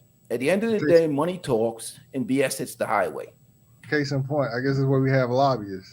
That's what I'm saying. Like, you think, all right, let me ask you a question. I'm gonna say this. Who messes with Jewish people? Nobody. Everybody's scared. So at the end of the day, capitalism wins. Capitalism is what black men need to learn the power of. That's how you smack people. You smack people with the wallet. Unfortunately, this is gonna bruise us more than anybody else. Everybody else still gonna continue doing their thing in Brazil, but this is like a bruise on the black male perspective that's coming down there. That's just trying to enjoy themselves. I don't think it will. No, it will. One loud. Let me tell you something. The problem is this: you got one loud. Okay. They signed a petition, right? You got this loudmouth feminists yapping up, we got how many loudmouth? I understand we're dealing with different countries, different laws. Here's the differences, okay? You need evidence and facts. The video I watched is a compare and contrast video. There's nothing in there that 21 years as a police officer. There's nothing even close to trafficking or sex tourism. That's just rubbish. These are all speculation. So we're going for the defamation thing. We're going for these accusations, the same feminist rhetoric that this type of conversation creates an environment that's unsafe for women. That's a rhetoric. When we deal with actionable things in terms of facts and reality, okay?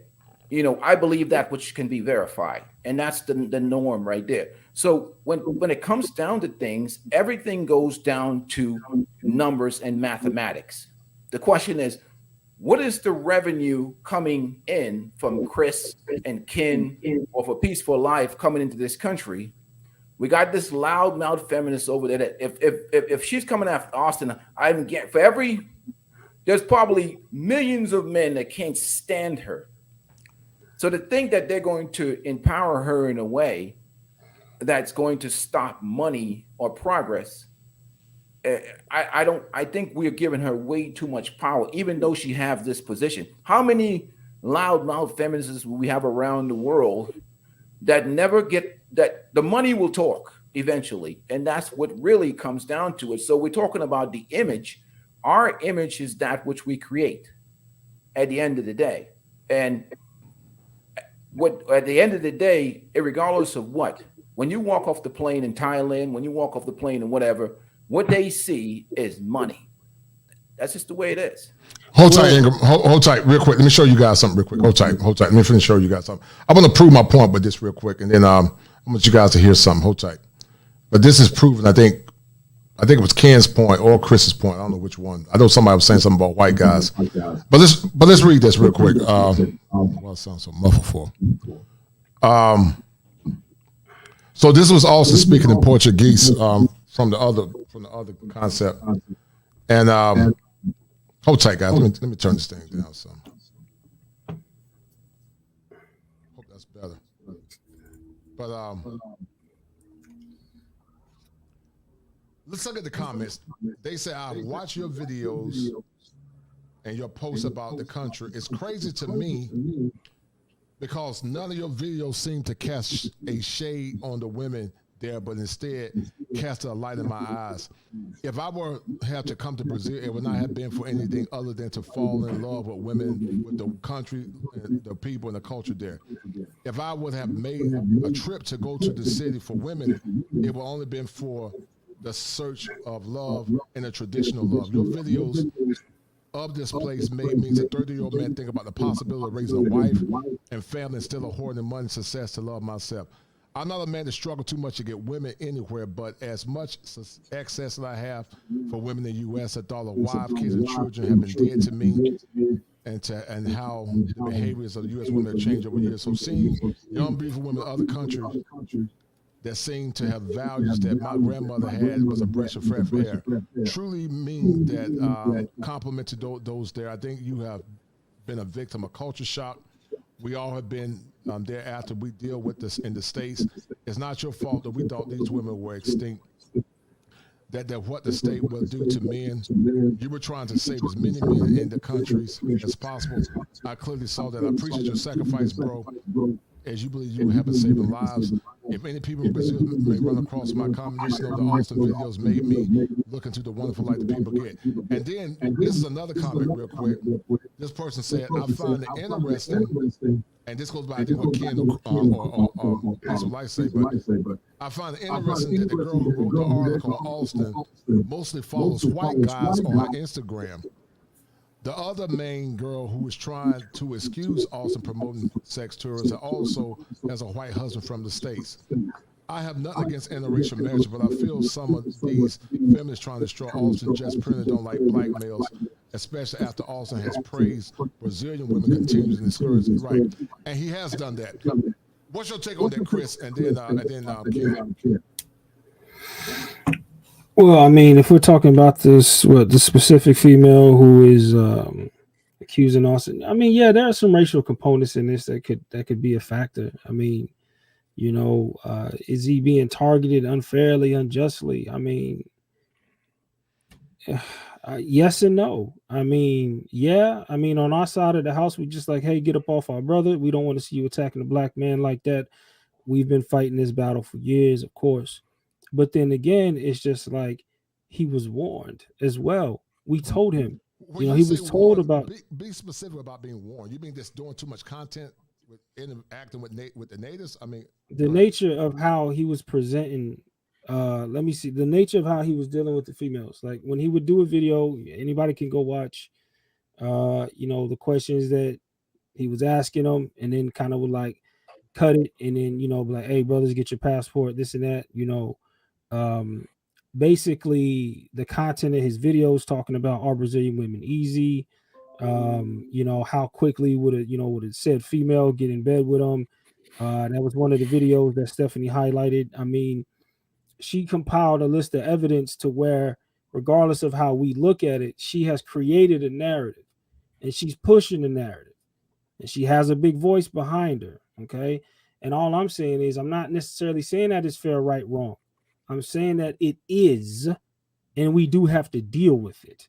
That's what I'm saying. Now then, to just say, oh, well, you know, hey, if they don't treat me a certain way, I'll just take my money and leave.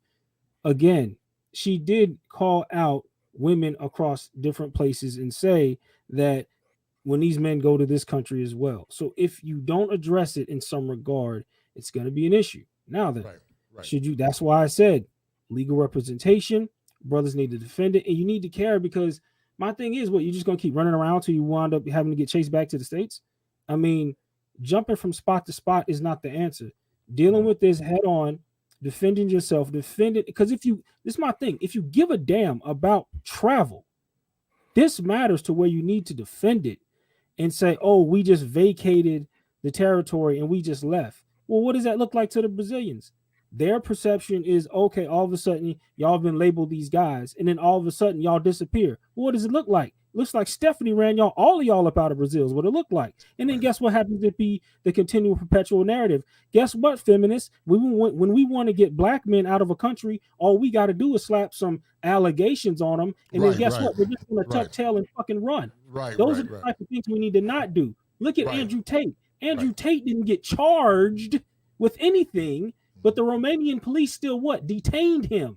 Yeah. And from month to month, he's sitting in the cell. He didn't have any charges, allegations. These things matter, and they do need to be taken seriously. I agree. Go ahead, Abram, like you wanted to say something. Go ahead. Yeah, here's the thing. Okay. There's allegations, there's rhetoric, and then there's actionable things. Okay. And what we have to realize is we live in a McDonald's society.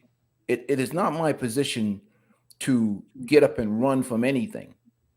If I go somewhere and I'm experiencing actionable things, that means the people, the environment, are treating me differently, treating me less than, treating me bad, if they're responding to me in a negative way, okay? If somebody is just, see, that's the difference. That's why sometimes I like to support the conservatives, because they deal with actionable things, okay? They'll put a guy like Herschel Walker in the Senate because all they need for Herschel to do is sign a piece of paper. Here, Herschel, sign the paper. Action. So if I'm in Brazil and there's a feminist yapping over there trying to create some movement, but the women are treating me great, the men are treating me with respect, the community and the community leaders are treating me with respect, and they're saying that that young lady is a wacko, I'm going to go with the general consensus of the actionable things in that environment that are showing me respect. What I won't do is give power to some radical feminist, because here's the problem. Even if she is someone in a position of power or whatever, because we have to deal with them in many of these countries that have been influenced by the West. And that's the fact. I'm not saying to anybody to cower and run. I'm saying you got to put things into perspective for what it is. And my perspective would be this, okay? No matter what Auston did, she was going to come for him. Those type of people hate men. They hate masculinity. They hate men in general. So him addressing it, now we're talking about she filed a complaint against him, a defamation. You have to address that. That's an actionable thing. But I would have told him, disappear for about 3-4 days. Don't put up any content, because in this McDonald's society, something else is going to come and replace you. The next outrage is lined up on the conveyor belt. But the first thing you don't do is get out here and apologize, because it just creates some worse problem. Yep. Because now you give her a valid platform. Yep. You cannot, there's nothing, she wants blood. You cannot appease these people. You just let them do their things, deal with actionable things. What I'm thinking in my mind, logically, as a man with my experience, is like the totality of the brilliant Sicilian society. What she's doing is advertising, and the women are like, the American brothers are here, back the truck up. That's what she's doing, because now all these women know. They're like, shoot, I need to get my hands on one of those dudes. Thanks for telling us. They've been knowing we're there. But I'm saying, though, it's going to make it even worse, because what's going to happen now is the opposite of that. Because needs, we talk about it even on this channel, needs drive behavior. And at the end of the day, economics talks, needs drive behavior. And a person like that is despised in their own country. That's just the way it is. I don't, unless there's nobody, no country really, what kind of country that's masculine enjoy these types of people? Hold tight. You got an echo, dog. I don't know if it's me. Hold tight. I'm sorry. Let me make sure my mic. Is it me? They said mine and yours. Can you guys hear me good? Or was an echo from my mic? I don't know what's going on with this mic. Can you guys hear me good? Let me try. Testing. 1, 2, 3. Testing. Can you guys hear me? I think it's you, Coach. Y'all can't hear me? You can't hear me? We can hear you. Yeah, I can hear you. You can hear me? Okay. All right. Why don't they mention Blanquintio in Brazil? I don't know what that is. Hold tight. And then also stop being afraid of exposing slanderous people. What is Blanquintio, Chris? I don't know what that is. You know what that is? I'm actually not familiar myself. That could be a content creator. I'm not exactly sure who that is, but I did want to make a quick point, brother. Nobody is giving her power. You know what I'm saying? Because I'm curious, and when you say give her power, I'm interested. Like, unpack that. We're not giving her anything. She is hunting. She's on a witch hunt, and to ignore it is to not say that, oh, she's nothing. It's like, no, she has power already, and we are going to fight her back with power, okay, and defend ourselves, because we're going to defend what we have done and what we have built. And I'm going to get, for me, it's about the legacy of Charles Tyler. I believe in defending what Charles Tyler built and what Charles Tyler said and when he first started showing me the ways of travel. I believe in defending that because that started a movement for every person who calls himself a passport bro and all the other groups that came out from under the original BMO. I do believe in the dream that he had and the narrative that he ran with about brothers, free yourself, get your passports and travel and find a better place to live if the place that you call home is disrespecting you. I do believe in defending that. That's why I hold it this way to say, oh, well, if they're not treating me a certain way, then, I can have the economic power to leave, which you should. And you're right. You should do that. But the thing is this. What are you leaving on? And also, how did you leave the battle? Because the thing is, and I know my mic went out, don't worry about it, but my camera. But the thing is, it's just like this. It's like, what battle are you picking? Okay. What battle are you picking to fight on? Because like I said, on this point, if they run us out of Brazil on the point of sexual tourism and some type of sexual misconduct, that's different from, oh, well, the people were just having issues with black people and then we just decided to roll out of there. It's a different narrative that you're leaving on. You have to pick certain battles to fight for.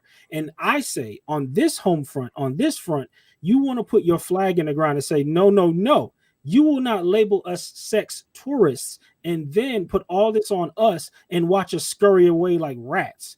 The thing is like this. If it was on some other stuff, something simpler, okay, fine. Yeah, I get that. Okay.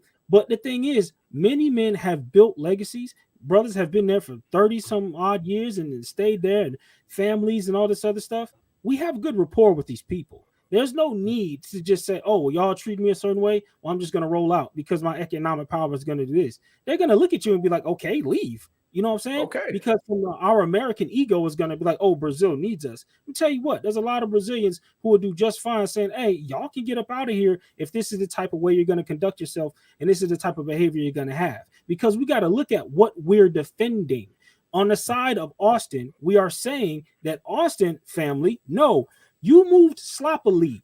OGs and veterans were trying to warn you.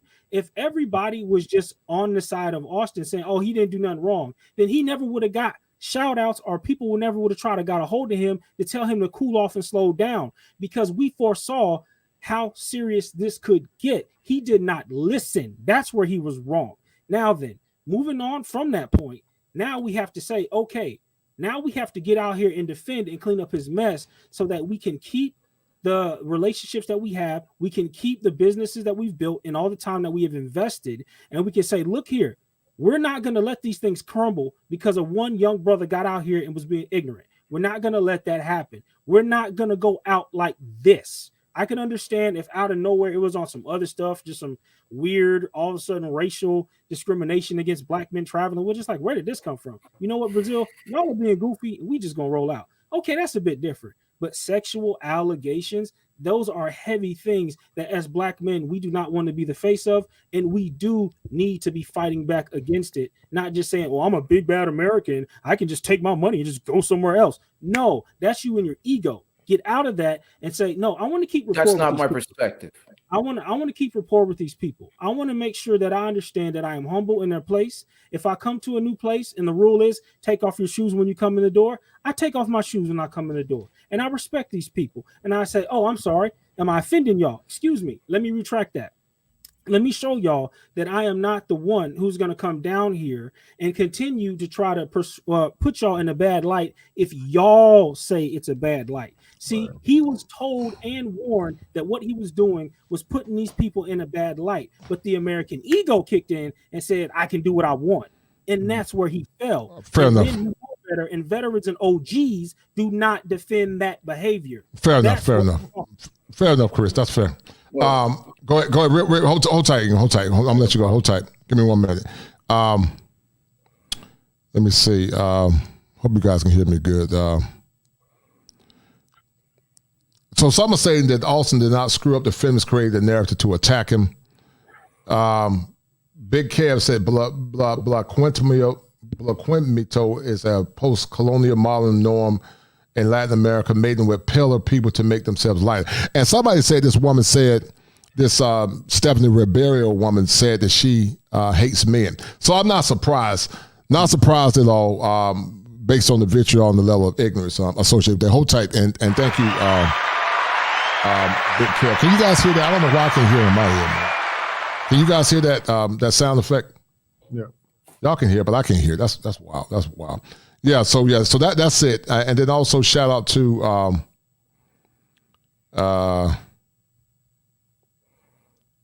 the other people that I read out as well. But go ahead real quick, and then I'm gonna pull this up real quick. Pull this up, information up that I gathered from this woman, Tanya TKO. Go ahead, brother. So my position is not about this haul up and run nonsense or whatever else. My position is this: you go to other people's country, you behave in a respectful manner. That's why even on my channel, I don't flex women. I don't argue with women. I don't argue with white knight simps. I don't devote any time. I don't teach game. I don't do anything related to women. And that's not my position. My position is go over to these countries, enjoy it, live a better life, do the right things, behave accordingly. If anything, live your life. What I'm saying is that you're going to do that, and you're going to do that with respect, but you're also going to live a life where you're empowered and you're free. Not be disrespectful. What I'm not going to do is walk on eggshells anywhere. I'm going to be respectful. I'm going to be courteous. I'm going to be kind. But in the situation, obviously, Auston did a saving face violation, which is frowned upon in many cultures around the world, not just Brazil. They don't like the image. Behind the scenes, there's all kinds of stuff going on, which they're quite aware of. With their own Brazilian people, obviously there's a certain level of poverty in the country. There's certain things that are going on. And what I'm trying to say is this. I think even though this person has a major platform, these men and women that have been in Brazil for years, people believe what they see and what they feel. So if Black men and whatever has been going to Brazil for the last 30 or 40 years, or people have been going to this country for the last 30 or 40 years, and people are coming off the airplane conducting themselves in a certain way. Yes, image matters, but I don't think people are going to take the rhetoric of somebody like this person, other than only people that are going to be on her side as radical feminists, because you got to consider too that those people are intelligent. Everybody's not a fool. We underestimate the intelligence of the Brazilian men and women and people in general. They already know what this is about. I think we here in these men's content spaces make things bigger than what it is. That's why I think that Auston should have disappeared for about 4 days somewhere. No content, stay out of sight for about 4 days, and let her calm down, because she needed Auston to respond to her. To help push her agenda, to help push our agenda. So it's about strategy and being smart and being clever. I don't know why one of the OGs didn't pull Auston to the side and say, look here, man, don't say anything, don't do anything for 4 days. No apologies, no response, no nothing. Disappear for 4 days. Okay? That would be my advice to him. But I don't think the whole movement of brothers traveling, whatever, because most of the brothers that travel overseas are the most respectable, hardworking. So many of the most respectable, hardworking, honest men out there. So I think our image itself and the way we move ourselves speaks for itself. And that's what I'm trying to tell you. This is between Auston and that whatever that person is, and whatever hyenas follow behind her. I don't think that really is a reflection of the movement or of men in general. I think people believe what they see. And I think there's enough brothers that go over there, like Brother Chris and other brothers, that at the end of the day, everything operates at the local community level. The narrative, I don't think it's going to sell, because we don't have that group of men that demonstrate this type of mentality. I just don't see it. Right. So let me read a comment from a Brazilian. He said that they gave Auston credit. They said feminists just want power and they don't care about how they get it or who they have to step on to get it. Feminism only exists because there are simp men who put women on a pedestal, and we know that such simps have lower self-esteem than women they hold in high regard. That's why all roads leads back to therapy. That's why I do what I do. That's why you guys need to book me for non-diagnostic consultation, because some of these thinking errors. Only our self should be validation, not seeking internal validation. Regardless, I still prefer to look for a wife. Gail Nelson said that she would respectfully disagree that Auston did anything wrong. She said that Auston did not do anything wrong. He didn't put Brazil in a bad light. I think the issue was that he was doing it. Right. She said that she's from Guyana. South America is very corrupt. And she said, I can assure you that the cartels and locals did far worse today than Auston ever did. No doubt. Respect, Gail. And she said that issue isn't the action. The issue is him. Fair point, sis. Excellent point.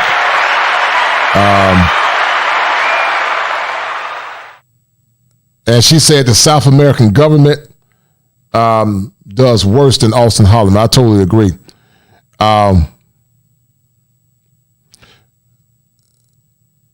Yeah, totally agree, Gail. Good point. So, guys, if anybody got anything to add to, I think Gail's making some awesome points. Feel free to send us a cash app if you want to read the comment. Ken, real quick, man, what would you say about that? I had to mute because your feedback is bad, Ken. That feedback is coming from you. Oh, it is? Yeah. Can you hear me now? I can hear you, but it's a lot of stat. It's like a whisper noise in the back. But go ahead. Okay.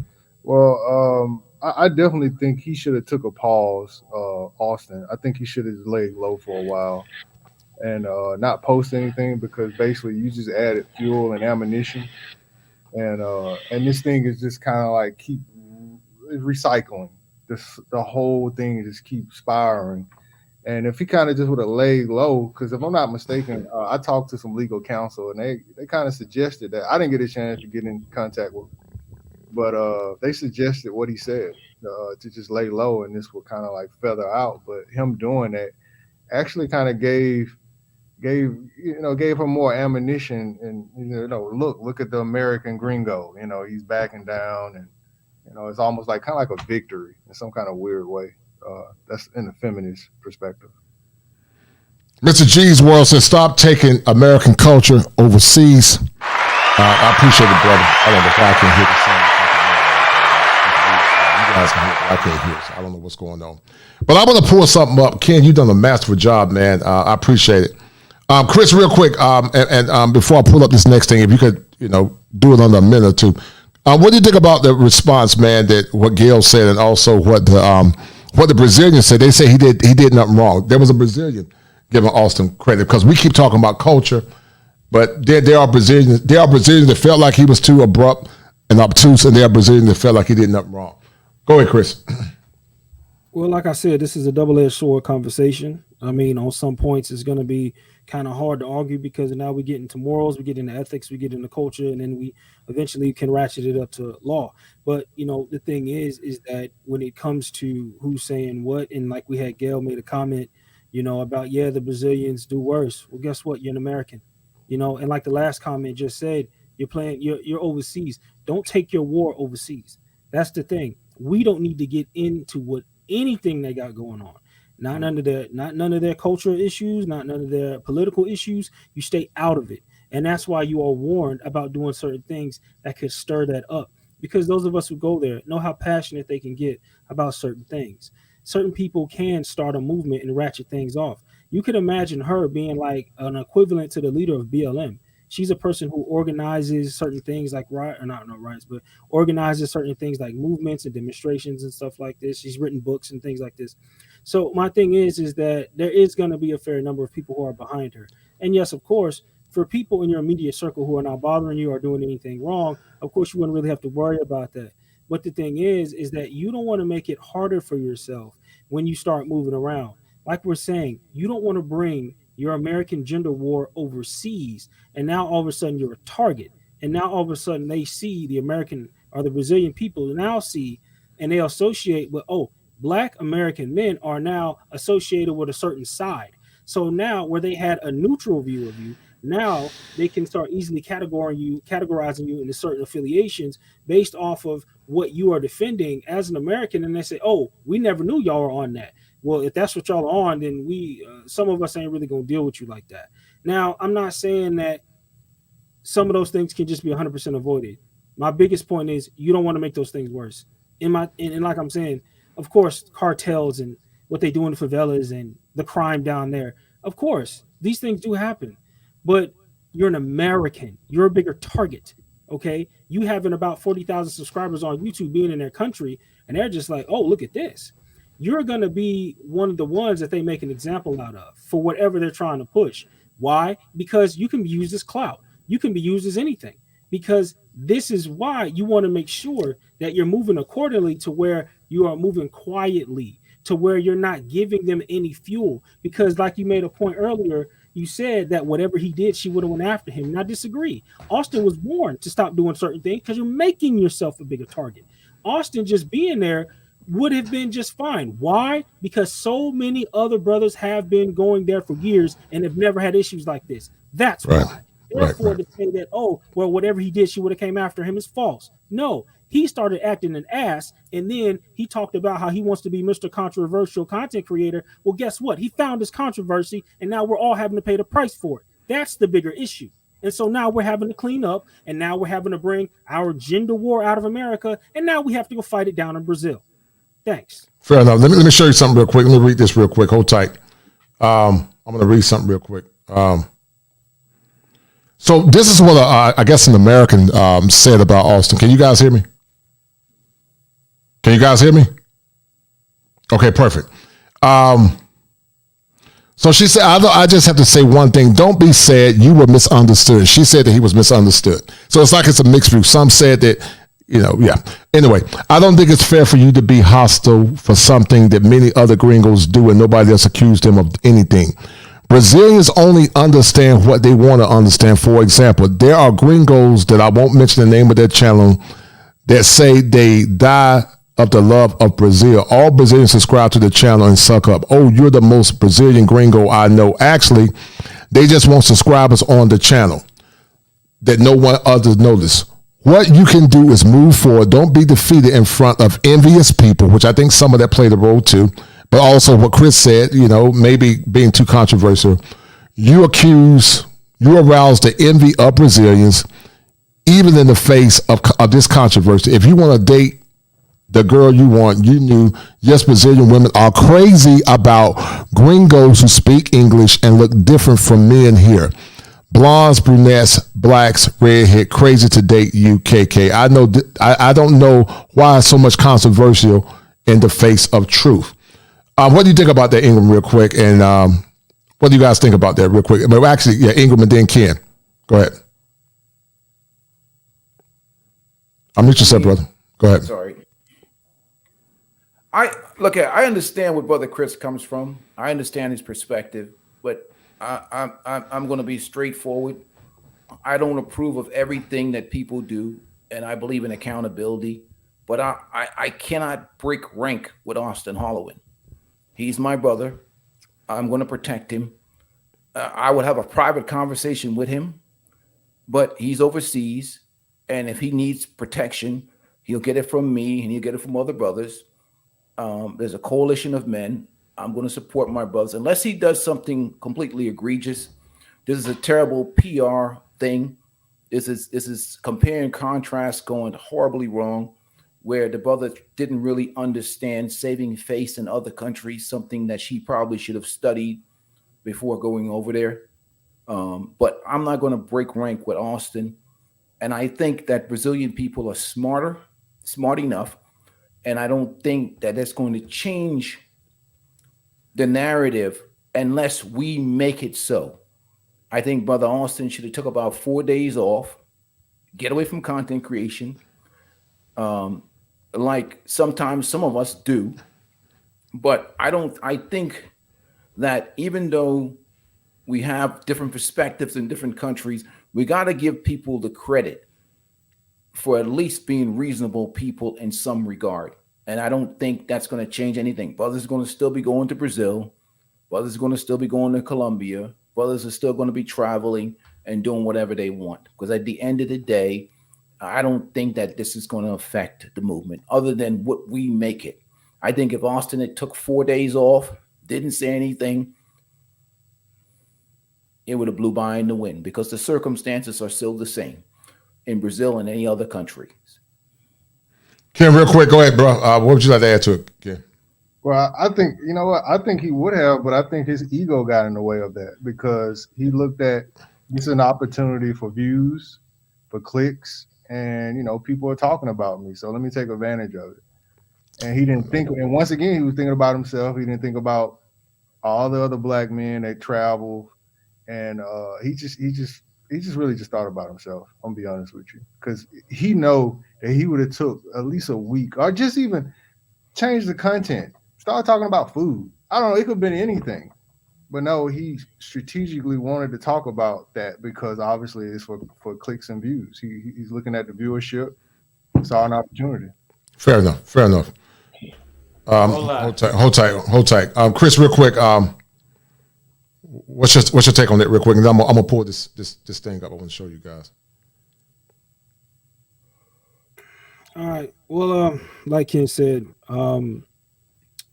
you know, he was pushing for it. You know what I mean? He was looking for the controversy because, you know, he was they were going back and forth on Twitter, if I'm not mistaken. And I do believe even in his apology, he mentioned something about, hey, well, you know, my name's getting out there, so, you know, I can, you know. Hola, tudo bem. Now. So, I mean, you know, the thing is just like, there's an error of us trying to say, oh, well, if he just would have did this, if would have this, and if would have that, and da-da-da-da. We're dealing with what it is. And what it is he didn't listen. What it is he was hard-headed. What it is he was told. And what it is that he decided that I can handle this by myself, and I'm going to fight, and I'm going to go back and forth, and I'm going to get this controversy going, and I'm going to go ahead and get likes, clicks, and views off of this situation. The arrogance is what kicked in. Okay, that's the reality. We can talk about ifs all day and what OGs didn't and shouldn't. I can tell you what OGs did do. They did reach out to him, and I can tell you what he did. He did not listen. Okay, so I'm not trying to say that I'm openly having smoke with him or I hate him or anything like that. I'm speaking to the reality of what is. I'm not even trying to go at him as a person or his personality or his character. I'm speaking to what is, and I'm speaking to what happened, and I'm making it very clear that we can talk about all day semantics of this and that and that. No, he was told, he was warned, and even when the heat started to get up on him, he relished in it. He wanted to smoke, and he wanted to keep going into the controversy. That's what we're talking about, and everything that cascades from that now is what cascades from it. But if we're going to talk about facts, we're going to stick with the facts and say that no, he embarked on a war. Okay, the war got brought down to Brazil, the feminist war and all the stuff. So now we have to deal with it accordingly. And there it is. All right, hold tight. Let me show you guys something. Fair point, Chris. Let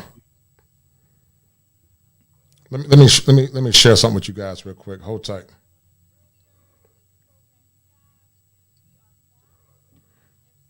Okay. Hold tight. I mean, I'm trying to. Oh, here you go. I think this is it. All right. So this is this goofy woman, Tanya TKO. But let's listen to what she's fool saying. Kill us. We gotta see this hyena, man. What the hell? Coach, you trying to kill us tonight, man? Let's go back it just a little bit. We know this hyena is doing everything in her power. Can I say so? Go ahead, brother. Feminism is a virus. Feminism was not brought anywhere. The feminists that were there in Brazil have been brewing there for years. They may have not been as big, but they've been brewing there. And they've been brewing in certain places too. American culture becomes viral sometime, and feminism is one of them. We've exported feminism from the West to these countries. So this feminist was there, has been grooming herself for years. So this feminist battle has already been brewing in Brazil. From my research, It has been there. Auston Hollemon did not stir anything up or any of these people up. She's been stirred up. What he did by responding to her and by apologizing was giving her the attention that she wanted. She wanted that fresh flesh. That's why a good break from a strategic point. Yes, he may not, like I said, but that one was there. So anyway. All right, let's play this hyena, man. Let you guys hear this hyena. Hold tight. All right, listen. We are back in the building. Oh. On the screen to my side over here, you see the leader of the Passport Bros. They were ran. And first of all, he's not the leader, Ken. Why do they keep citing him as being the leader? He's not the leader.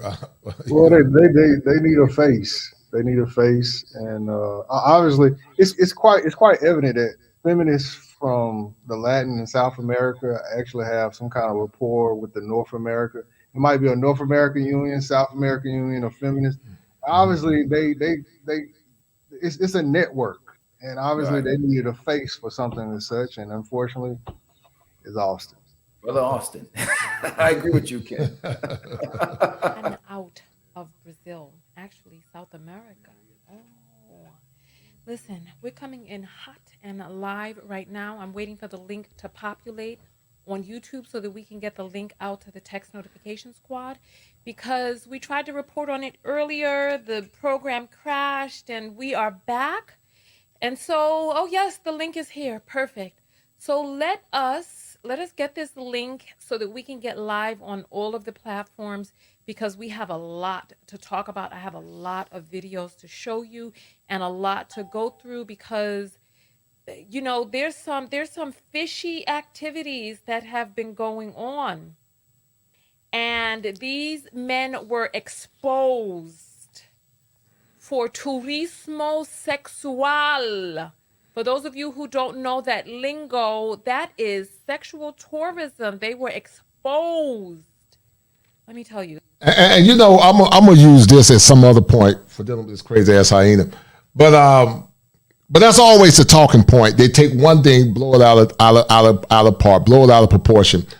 But you notice Ingram, Chris, and Ken that you don't say nothing about.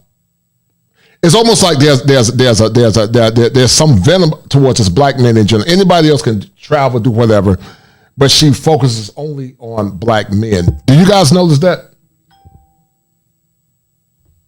Can you guys hear me? She's a monster. I mean, right. Nothing here is out of the ordinary. I mean, this is obvious. These are detractors, and these are what they're going to do, and this is what they're going to say. And when they have the ammunition to fire on us, this is what's going to happen. Like I keep trying to tell people, we need to understand this in terms of battle strategies and war plan. Like, of course, this is what they're going to do. So I'm not surprised by none of this. It is what yeah, right. Hold tight. Let's go ahead and get this. Let me get the link. Copy, save. Oh me, oh my. Welcome in. Just give me a few moments. It's not even going to take minutes to get the links out. Thank you to the people. Since our last broadcast, there have been 5 extra people who have joined the text notification squad. So I appreciate that. You all who join the text notification squad, who support the show with the Cash apps, you all help me be able to fix the technical issues, because there's a lot going on, and I need you all to see all of this, because this is all blowing up today. That's why it was important for me to be able to get back on live here today. Here, perfect. Oh, the links are out. The text just went through. Let's go ahead and get live on all of these platforms here. Ooh. Go grab your pearls so you can clutch them, because we got a lot of stories to get into. Y'all listen to this hyena. Grab a drink. Don't let the drink grab you. I hope you got that under control. Get some water. And let's dive right into it, because we have a lot of videos to show you how they feel the internet. This right here is the video of his apology. But before he came out on his apology tour, I want you to see the terror that was in his eyes as well as the smugness, because he didn't think that he had done anything wrong. So special shout out to this channel right here. That is Nefer Kare T. DeSilinis, right? That's his. He did a video, and I was not aware of who this guy was. This guy, his name is Auston Hollemon. His name is Auston Hollemon. To deliver to the people. Right? Now, in case you didn't know, I have been covering on my channel the Passport Bros movement, which has been gaining traction on social media. I've been giving my opinion here and there, but it seems that one of the prominent members, some might even say the leader of the Passport Bros, he goes by the name of Auston Hollemon. Now, I don't want to say he... Shout out to my man Gregory Scotland. He said all of these divestiture types, Tanya, Cynthia G, Paris Milan, for example, are chameleons. They were all one thing, generally pro-black, and then they become anti-black men. And you're 1,000% correct, Gregory Scotland. That's a deal, right? That's a bet, right? A lot of this passport hatred of black men is due to some other issue that these women have had in their life, whether it be abuse, whether it be abandonment, whether it be daddy issues. And they once again overgeneralize and castigate all black men in this negative light and these negative aspersions. Ken, when you hear these women like Tanya TKO running her big mouth, and then Ingram and then Chris, do you think that fuels the fire when you hear the level of hatred towards men of color, in your opinion? Yeah, I think it does. I think it kind of sets off a chain reaction and get passports going and people catching flights. And they are aware of it. And this is why the op, as of right now, you have this situation where they're just like, okay, here's the narrative. This is why they're flying over to these countries to solicit, underprivileged women sex. And this is something that they're trying to portray in their imaginary head of theirs.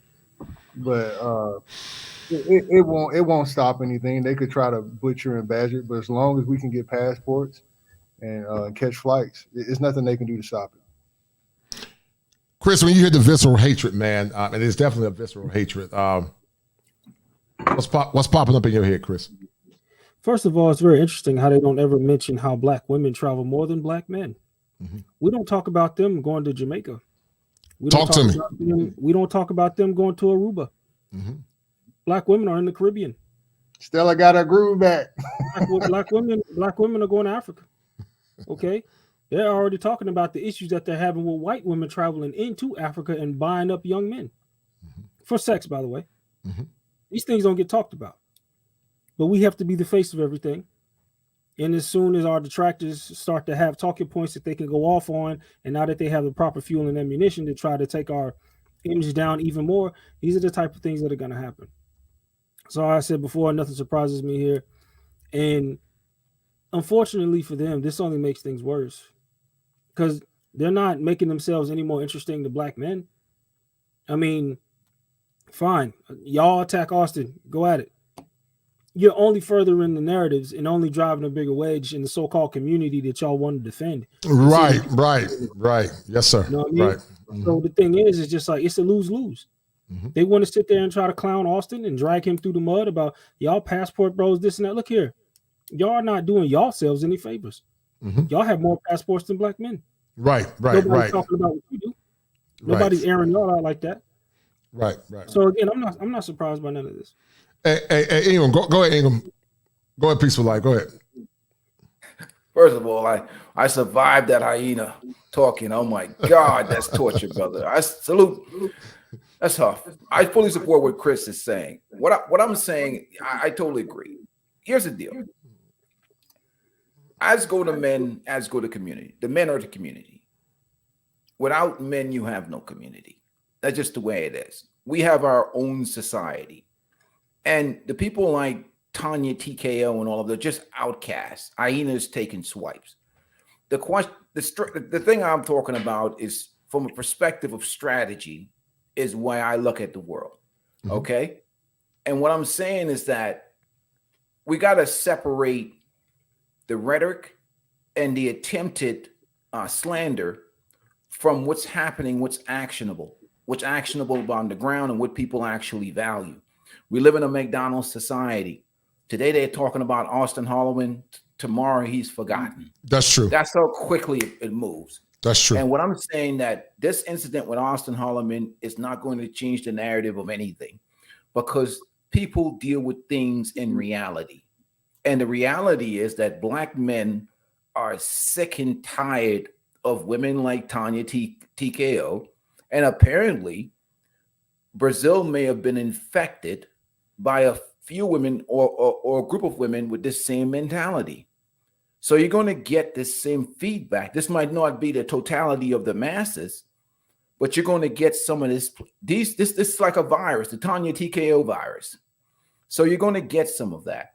What I'm saying to brothers is this: you have the power through your actions, through your behavior, through how you manage yourself, through your resources. When you form a new society, the issue is the organization. The issue is the investment in the organization and people coming together, pooling their resources.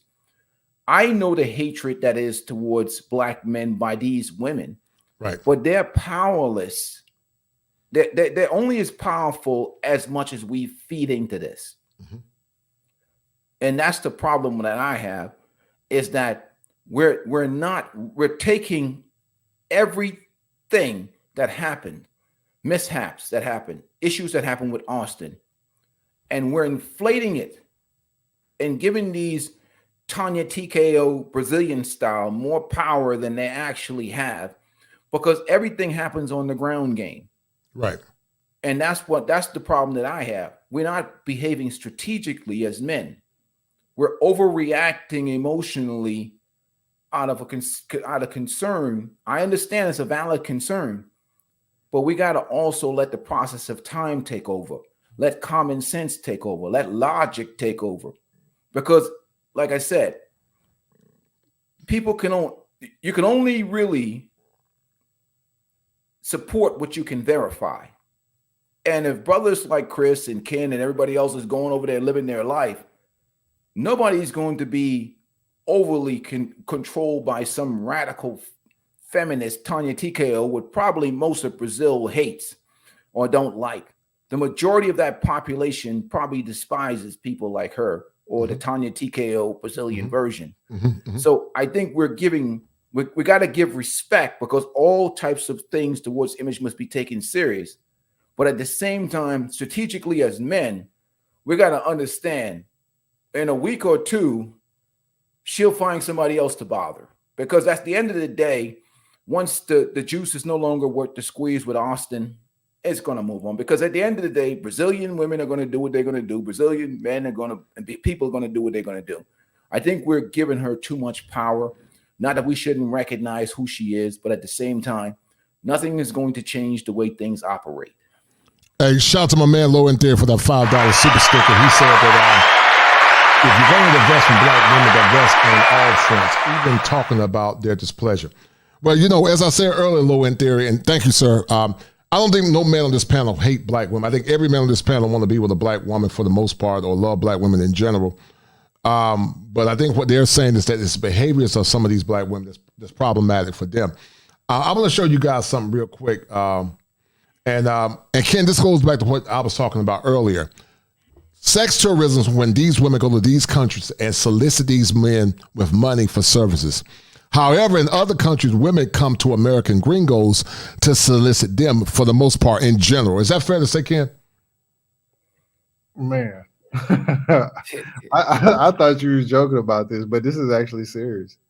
No, it's not. It's just it's one of those situations, man, where you just gotta know what you're getting yourself into. And like back with the whole situation with Auston, man, I just we would not be in a situation that he would have just really, when he touched down, got a Brazilian and befriended somebody, and they could have went over the guidelines, the do's and the don'ts on what to do and what not to do.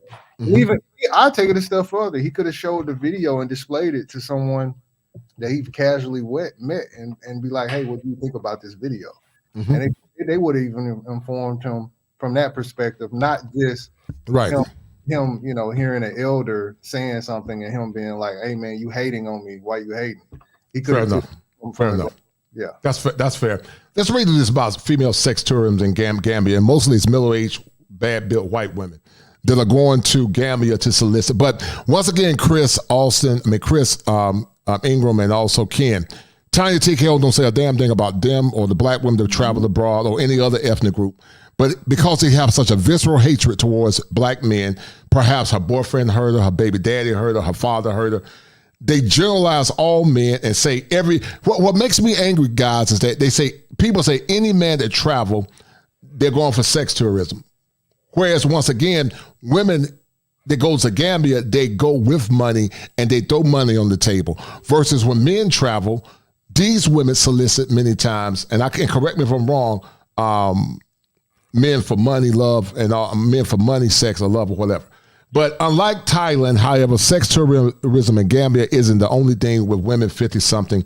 Western men paying to get their rocks off seemingly barely people best in Thai girls. In Gambia, it is middle-aged Western women that are throwing dolls of Dalsi, the local currency, in exchange to grapple with the firm bodies of young Gambian men. I have not led a sheltered life, and my friends will place my behavior closer to sinner than saint. Consequence is very little that tends to shock me, but the extreme levels of male prostitution in this country have done that. And you notice, guys, anytime it's something dealing with them using men for sexual pleasure, it's minimized. When you talk about young boys being abused, it's minimized. Go ahead. Mm-hmm. I was just going to say, what's good for the goose is not good for the gander. Right. We know that. That's been the saying for years, for eons. And they don't want that. They want to go out and do their thing and come back to America, and the men's supposed to be, you know, not say anything about it and just shut up. Mm-hmm. You know, go work on the sink, or go put a roof on the house. You know how it is. But I'll say he's a prominent. Listen to this clown. Hold tight. Social media presence. I don't believe there's a centralized leader. And in fact, I dropped a video early this morning entitled "German Passport Bro Marries a Black Woman," and I even talked about how the Passport Bros thing has been going on since Auston Hollemon, one of those who has always sung the. Recently, it's Auston Hollemon. First of all, recently, as in 12 hours ago from now. Let's make sure that we got the very beginning. Recently, it's of when he first starts. I don't know. It seems like he's about to get ran out of Brazil, but I'm going to run the footage and I'm going to come back with my comments. So this is still a developing story. Now, recently, it's Auston Hollemon. First of all, recently, as in 12 hours ago from now, 3 a.m. Brazil time, Salvador, Sao Paulo, Rio de Janeiro time, Austin, I posted a clip of my longer YouTube videos titled. You know what I want you to do? I want you to pay attention to the amount of times that he refers to himself in third person. There's something going on with this guy. When I studied graphology, you know what? I'm not even good. Just watch the amount of times that that he refers to himself in third person. And when we play the next video, even his location, where he is or isn't, or is he in Brazil, is he not? I want you to pay attention to the disconnect that he has from himself, his own location, everything. But pay attention. Do Brazilian women like criminals or good dudes? The purpose of this video was for my followers to get a perspective on the difference of the culture between Brazil and the United States, because the United States, the women like the criminals. This has been scientifically proven. So I said, you know what? I think Brazilian women are the best women on the planet, but let me go out and ask these women what they think and prove my point. I've said several videos that I think Brazilian women are the best women on the planet. I just now started posting my clips on Twitter. I think this may have been the first one. And it went viral. Okay, I woke up, it had like 20-something thousand views. That was like at 7 in the morning. It's 3 p.m. and it's at almost 900,000 views. So this video is probably gonna hit 2 million views before 24 hours. Like literally within 20 minutes, 70,000 people saw the video. Like it was like 800, it was like 750,000. Then it was like 920 in 20 minutes. 70,000 people saw the video, so this video is going viral. And of course, Austin is used to getting hate from American men, which is crazy. American women, which is understandable. But the crazy part is, I did not shit on anybody. I didn't say anything negative about anybody. I didn't bring up American women. I didn't say anything bad about Brazilian women. I never say anything bad about Brazilian women. All right, I'm gonna stop it here, and I'm gonna use this for another show. But starting with Chris, then Ingram, and then Ken. I'm gonna stop it here, and I'm gonna end the stream in a minute because this is very long, and we're not gonna have time to break it down. But you guys can hear the barbs or the vitriol from this hyena. Damn hyena.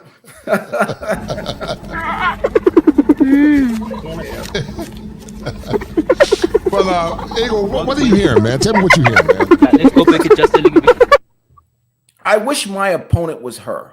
I would just laugh in her face all day long. That chicken head hyena wouldn't break the surface of my world. I wish that's a person that was trying to get me canceled, or like me versus a feminist Brazilian over here is comical. Because here's the deal.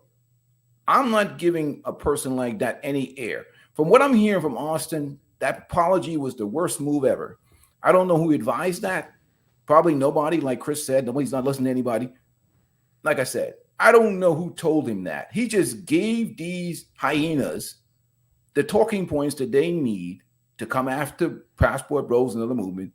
I'm telling, if he just say 3 days, we wouldn't even be having this live about this stuff, because the hyena, that's the Tanya TKO hyena in Brazil, and her would have no ammunition, nothing. Because like I said, in this fast food McDonald's society, nobody would even care. Because at the end of the day, women go to the Gambia, men go to Brazil, whatever else.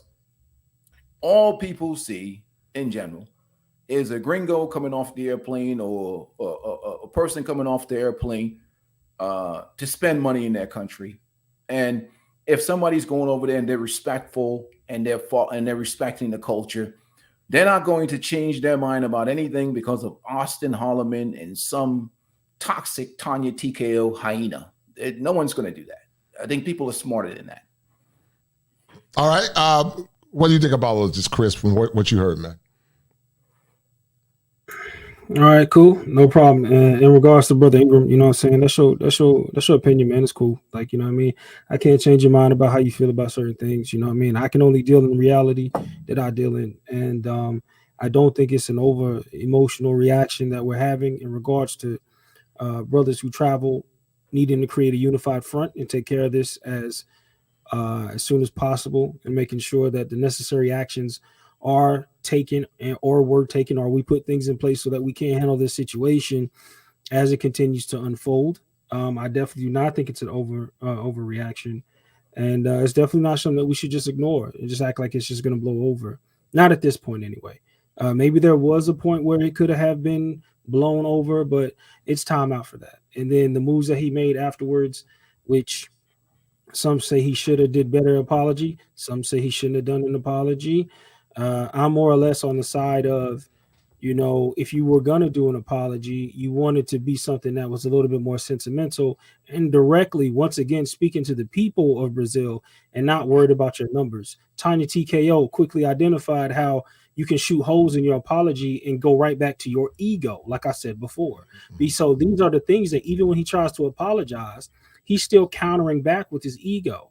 One of the things that he could have done to prevent all of this was, first of all, the content that you should have created. If you want to start going down there glorifying Brazilian women or talking about this and that, there are definitely ways of doing that. One of the best ways would have been to go around with probably one girl that you know, and y'all conversate, and they see the reactions between you and her. They see the interactions between you and her. You go to the different places, the restaurants. Talk about Bahia. There's a rich culture in Bahia. There's so much going on in Bahia, but you only stayed on the beach and you only basically only showed one aspect of things. That is what it is. You went down there trying to do business off the Brazilian culture, and you didn't involve any Brazilians. None of those girls get money. If you just go down there and start interviewing those girls, and there's no interaction, there's no, hey, this is what I'm about to do. There is no her getting paid. There is none of that going on. You completely cut the people of Brazil out, and you're in their country making money off of them. That's completely rude and completely disrespectful. There are so many more ways that you could have went about doing that.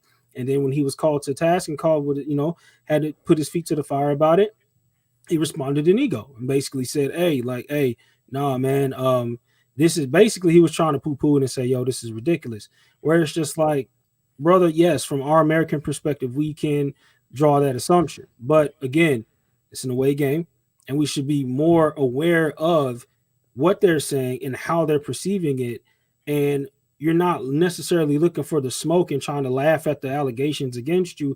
You should be more sympathetic and be like, oh, my apologies. Oh, okay. Oh, I see that I'm offending the people down here. If you say you love Brazil, which you say he does, you should have more remorse and should have more sympathy for the people that you're dealing with, because none of the people around there are gaining. You know what I'm saying? There's no hands, there's no business deals. There's no Brazilian photographers involved. It's just you with mics and cameras, and nobody's got your back, family. If something happens to you, we can't get to you. All right. Mm-hmm. If them brothers come down from the favela looking for smoke, we can't do nothing for you. And understand that street justice is a bit different between how it is in, places like Brazil and somewhere else. Okay. Like, everybody will talk about how corrupt it is and this and that. Well, guess what? In Rio, the police, they'll protect the South Zone. But if you go up there in the favelas, don't expect too much police to run up there anytime soon if something goes down, because the favelas run basically kind of like under what they call favela justice, right? So there are things that are differences and nuances and that we have to understand. I'm not trying to say that, Brother Ingram, that you're wrong on your points. I'm only trying to give nuances to certain things as it regards to being an international traveler. And it's not just straight up and down black and white in some instances. And we do have to take in a part, in effect, the Brazilian people and their sentiments about what we're doing in their country. These things matter. Okay. So we have to make sure that we look at those angles and that we're always cognizant of that. That's why any brother who goes down there does business accordingly with the people. You shake hands, right? You get in the know. You know what I'm saying? When we go down there and travel, they let us in because we have good relationships with them, because we will talk to them. We have our correspondents who speak Portuguese, and they're fluent. They'll get us in certain doors and certain parties and certain clubs, and they have shown us great amounts of love. And then when you've had these experiences, you don't want that to get messed up by anything that could jeopardize it. Because remember, to just say, oh, well, I think they're smarter than that, they won't go for that. Yeah, that's if is a fifth. We don't know. And we want to do our best to protect ourselves. Because if we get in an atmosphere where we're in a club and now all of a sudden they heard something about us, and now we start going to places, we start having static for no reason, and it's all tailed on the back of they have a perception of who we are as black men, and we never fixed it, and we never went down there and reassured the locals like, hey, this is not us. We're not about this. Let's clear this up and make sure that we're in good standings. Things like that is how you keep and build good rapport. And these things, like I said before, matter. Brother Ken, how would you like to add to him? We're going to end the stream in a minute. Thank you guys for tuning in. Go ahead. Yeah, I just would say that I just hope he's sincere and not, and don't be as dismissive to think that how he's allowed and to operate at the point that he was down there was because of him just showing up with a damn camera, thinking like, oh, look at me, I'm with the Brazilians. No, it's for it. The reason why you're able to move the way you're able to move is because people before you, right? They built a structure with these people. Fair enough. Allow you to move that way. But I will say this: I don't want him to be dismissive, and I hope he's genuine and sincere, because if he created this spectacle and just for clicks and views and shit, and we're suffering at the demise of this shit because we're still going down here, but they're gonna like ban his ass. So, but we're still having to make sure we got to rebuild this rapport back with the Brazilian locals as such. Facts. All right, fair enough. Guys, we're about to end in a minute. Ingram, did you have the closing comments real quick? Where do we go from here? Starting with Ingram, where do we go from here? Then Chris, and then Ken, and then we're going to end it. And under another 3 minutes, Ingram. Where do we go from here? You deal with actionable things, actionable behavior, actionable things. With my 21 years of law enforcement experience and my experience in legal system, that's the American legal system, but my understanding of people and behaviors, You don't feed something. When you have a strategic type incident command type situation, the worst thing you do is feed something that would go away, or that you don't have to control the narrative for. And here's what I mean. When we're dealing with things in the social media type environment, this is a McDonald's fast food environment. And content feeds content that feeds content that feeds content. And what Brother Kevin Samuels has learned to do is when people come with certain smoke, and so many people came for his head, you can do two things. You can either fight them strategically, fight the actionable things that they do, like they've made petitions to try and get him removed or try to get him banned. And you can ignore the individuals with the rhetoric. So my position is this. What you have to do in the situation, and an Austin situation, remove yourself from the public space. If you apologize for these types of people, the Tanya TKO feminists and those types of radicals, they're going to double down because they don't care about the Brazilian people. They don't care about anybody else. All they care about is pushing this radical feminist agenda. And you understand that they're anti-man, and their hatred towards man is bigger than Brazil, is bigger than Auston Hollemon. It's about assassinating the character of men, period. So the worst thing you can do is give somebody like that a platform and feed content on top of content on top of content. That's something that we need to deal with Austin and pull him to the side as an individual. Maybe the strategy should have been silence, take down the video, but no apologies. We don't want to feed anybody. Fair enough. Fair enough. Go ahead, Ken, real quick, and then Chris, we're going to end the stream. I think we can go moving further, just informing people that want to be YouTubers and things of the like down in Brazil, to make sure they check in with people to get an okay about what's going on. Because I feel like if you start this kind of culture of what's going down there and making sure people check in, you could prevent this. And then at the same time, the locals will get an understanding that, hey, they are approaching us before they even start doing this. And they'll show that we're actually making change. It's not just we're just showing up with a damn camera in their face. Fair enough. All right, Chris, closing comments, bro. Go ahead. Well, I'm gonna echo some of the points I said earlier, but before that, you know what I'm saying, thanks for having me up on the panel. Yes, sir. I mean, shout out to Brother Ingram and Brother Ken, you know what I'm saying, appreciate y'all brothers for being here. You know what I'm saying, it's good to have dialogue with the brothers, and I'm glad and I'm grateful for every time that we can come together as men and have men conversations. Yes, sir. Yes, sir. One of the things that I'm going to say is that I look at this from a military perspective. People have heard me utter, war, stuff like this, battle strategy. I do come from a military background. And, when I was in the military, before we go overseas, we made sure that we had briefings before we enter the country. If you've ever been to Iraq, Afghanistan, you got 1,000 briefings before you ever left post. You went through a week of briefings on about the culture, the rapport, how you deal with the people, how you relate to the locals, do's and don'ts, greetings and goodbyes, stuff like this. You know what I mean? And I believe that we should carry ourselves in that same fashion when we go to these places overseas. You want to take your shoes off at the door if that's how they get down and that's how they move. And you want to keep and build that good rapport with these people. Because I look at it from a tactics of being, political strategists, and not just, if something goes down, it's just like, I'm big and bad enough, or, I have enough clout or money to where I can just kind of just say, I'm going to take my talents elsewhere. Those things can be done. But I do believe that before, I would say that's more of a final move after you've exhausted all of the resources, after you can't talk to anyone, nobody's willing to come to the table and discuss anything. I think that if it is salvageable and out of all the work that has been put in, I think that matters. I think it's worth holding on to. I think that, it's beautiful to have this relation with the Brazilian people. I have gotten comments, and just to say as a side note, I've gotten comments from people I've dealt with that had an outlook and a view on Americans in a certain negative light. And they told me that they met me and I changed their whole perspective. They're just like, wow, you have a respect for our culture. You have respect for our people. I mean, Coach, you have seen me generally move and interact with the people in Portuguese down there. Right, and their reaction to me, they've told me just like, wow, like you're so different. Like, and that reaction has gotten me into certain places and been able to move a little bit more freely, and people have good rapport. So again, good rapport matters, and you definitely want to protect it at all costs. I totally agree. Ken, you said your piece, right? Yeah, I did. Okay. I like to just add what Chris just said. Yeah, it's all about rapport. And I feel like through nutrition, after a year pass, another year, yeah, so what? You might not get the likes because, you're not showing the flashy girls or whatnot, Brazil, but you're actually focusing on something that's not putting you in harm's way and not everybody else in harm's way as well. So you're not just vulturing off this whole sexual outlook of perspective, and then they're seeing you as like some damn monger. You know what I'm saying? Mm-hmm. So, but it's all about the clicks and the views. You know how the Gen Zs do it. But understand, it's respect. It's all about respect.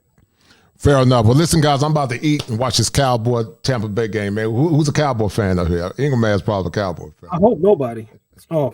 Hey, how about them Giants? I know you're gonna come in here with that hate, man. That's fast. Hey, I'm all about them deep. Thanks for having a better year next year. As soon as we get a quarterback, we back in it, baby. We back in it. We just need a quarterback. No doubt. Well, we need a head coach, man. But look, the head coach, man, the GM is meddling things right there, about to mess things up, man. But anyway, guys, it was a good show, man. You guys did an awesome job. Love you, brothers. Definitely a great breakdown. We got Chris. a Cleveland fan in here. That's crazy. No, but I love these talks, man. It's good to conversate with the brothers, but different strategies. But we all support the same mission, man, which is men living in peace, men living happy lives, man. Fair enough. Lives, so. Right. No doubt. Well, listen, guys, we're gonna end it. It's been a good one. I'm gonna drop you guys down. Ken, I'll be talking with you, brother. You and Chris. Thanks for showing love. Ingram, thank you, brother. Appreciate it, man. Anytime. Yes, sir. Thank you, guys. Well, anyway, guys, this has been a great show, great stream, guys. We're about to end this show. And guys, stand firm in your convictions, stand strong in power. If you believe in yourself, if you believe in your convictions, that's the only thing that matters. So we're going to sign off. And I appreciate you guys tuning in. If you guys have not bought the book, go get the book by Edward Fields IV called Emasculation. And also, guys, do me a favor, feed the algorithm.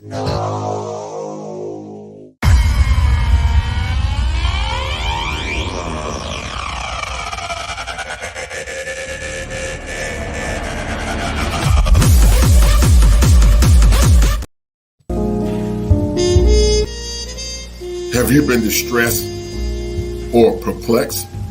Emasculated. A book written by Edward Fields IV. Everything that needs to be known about men in modern time. Listen, men are not complex. They are misunderstood and unappreciated. Learn what men really feel, think, and desire. Also observe their struggle for acceptance, love, and belonging. A must read for every man in this classic book by Edward Fields IV, Emasculated. Go get your copy now.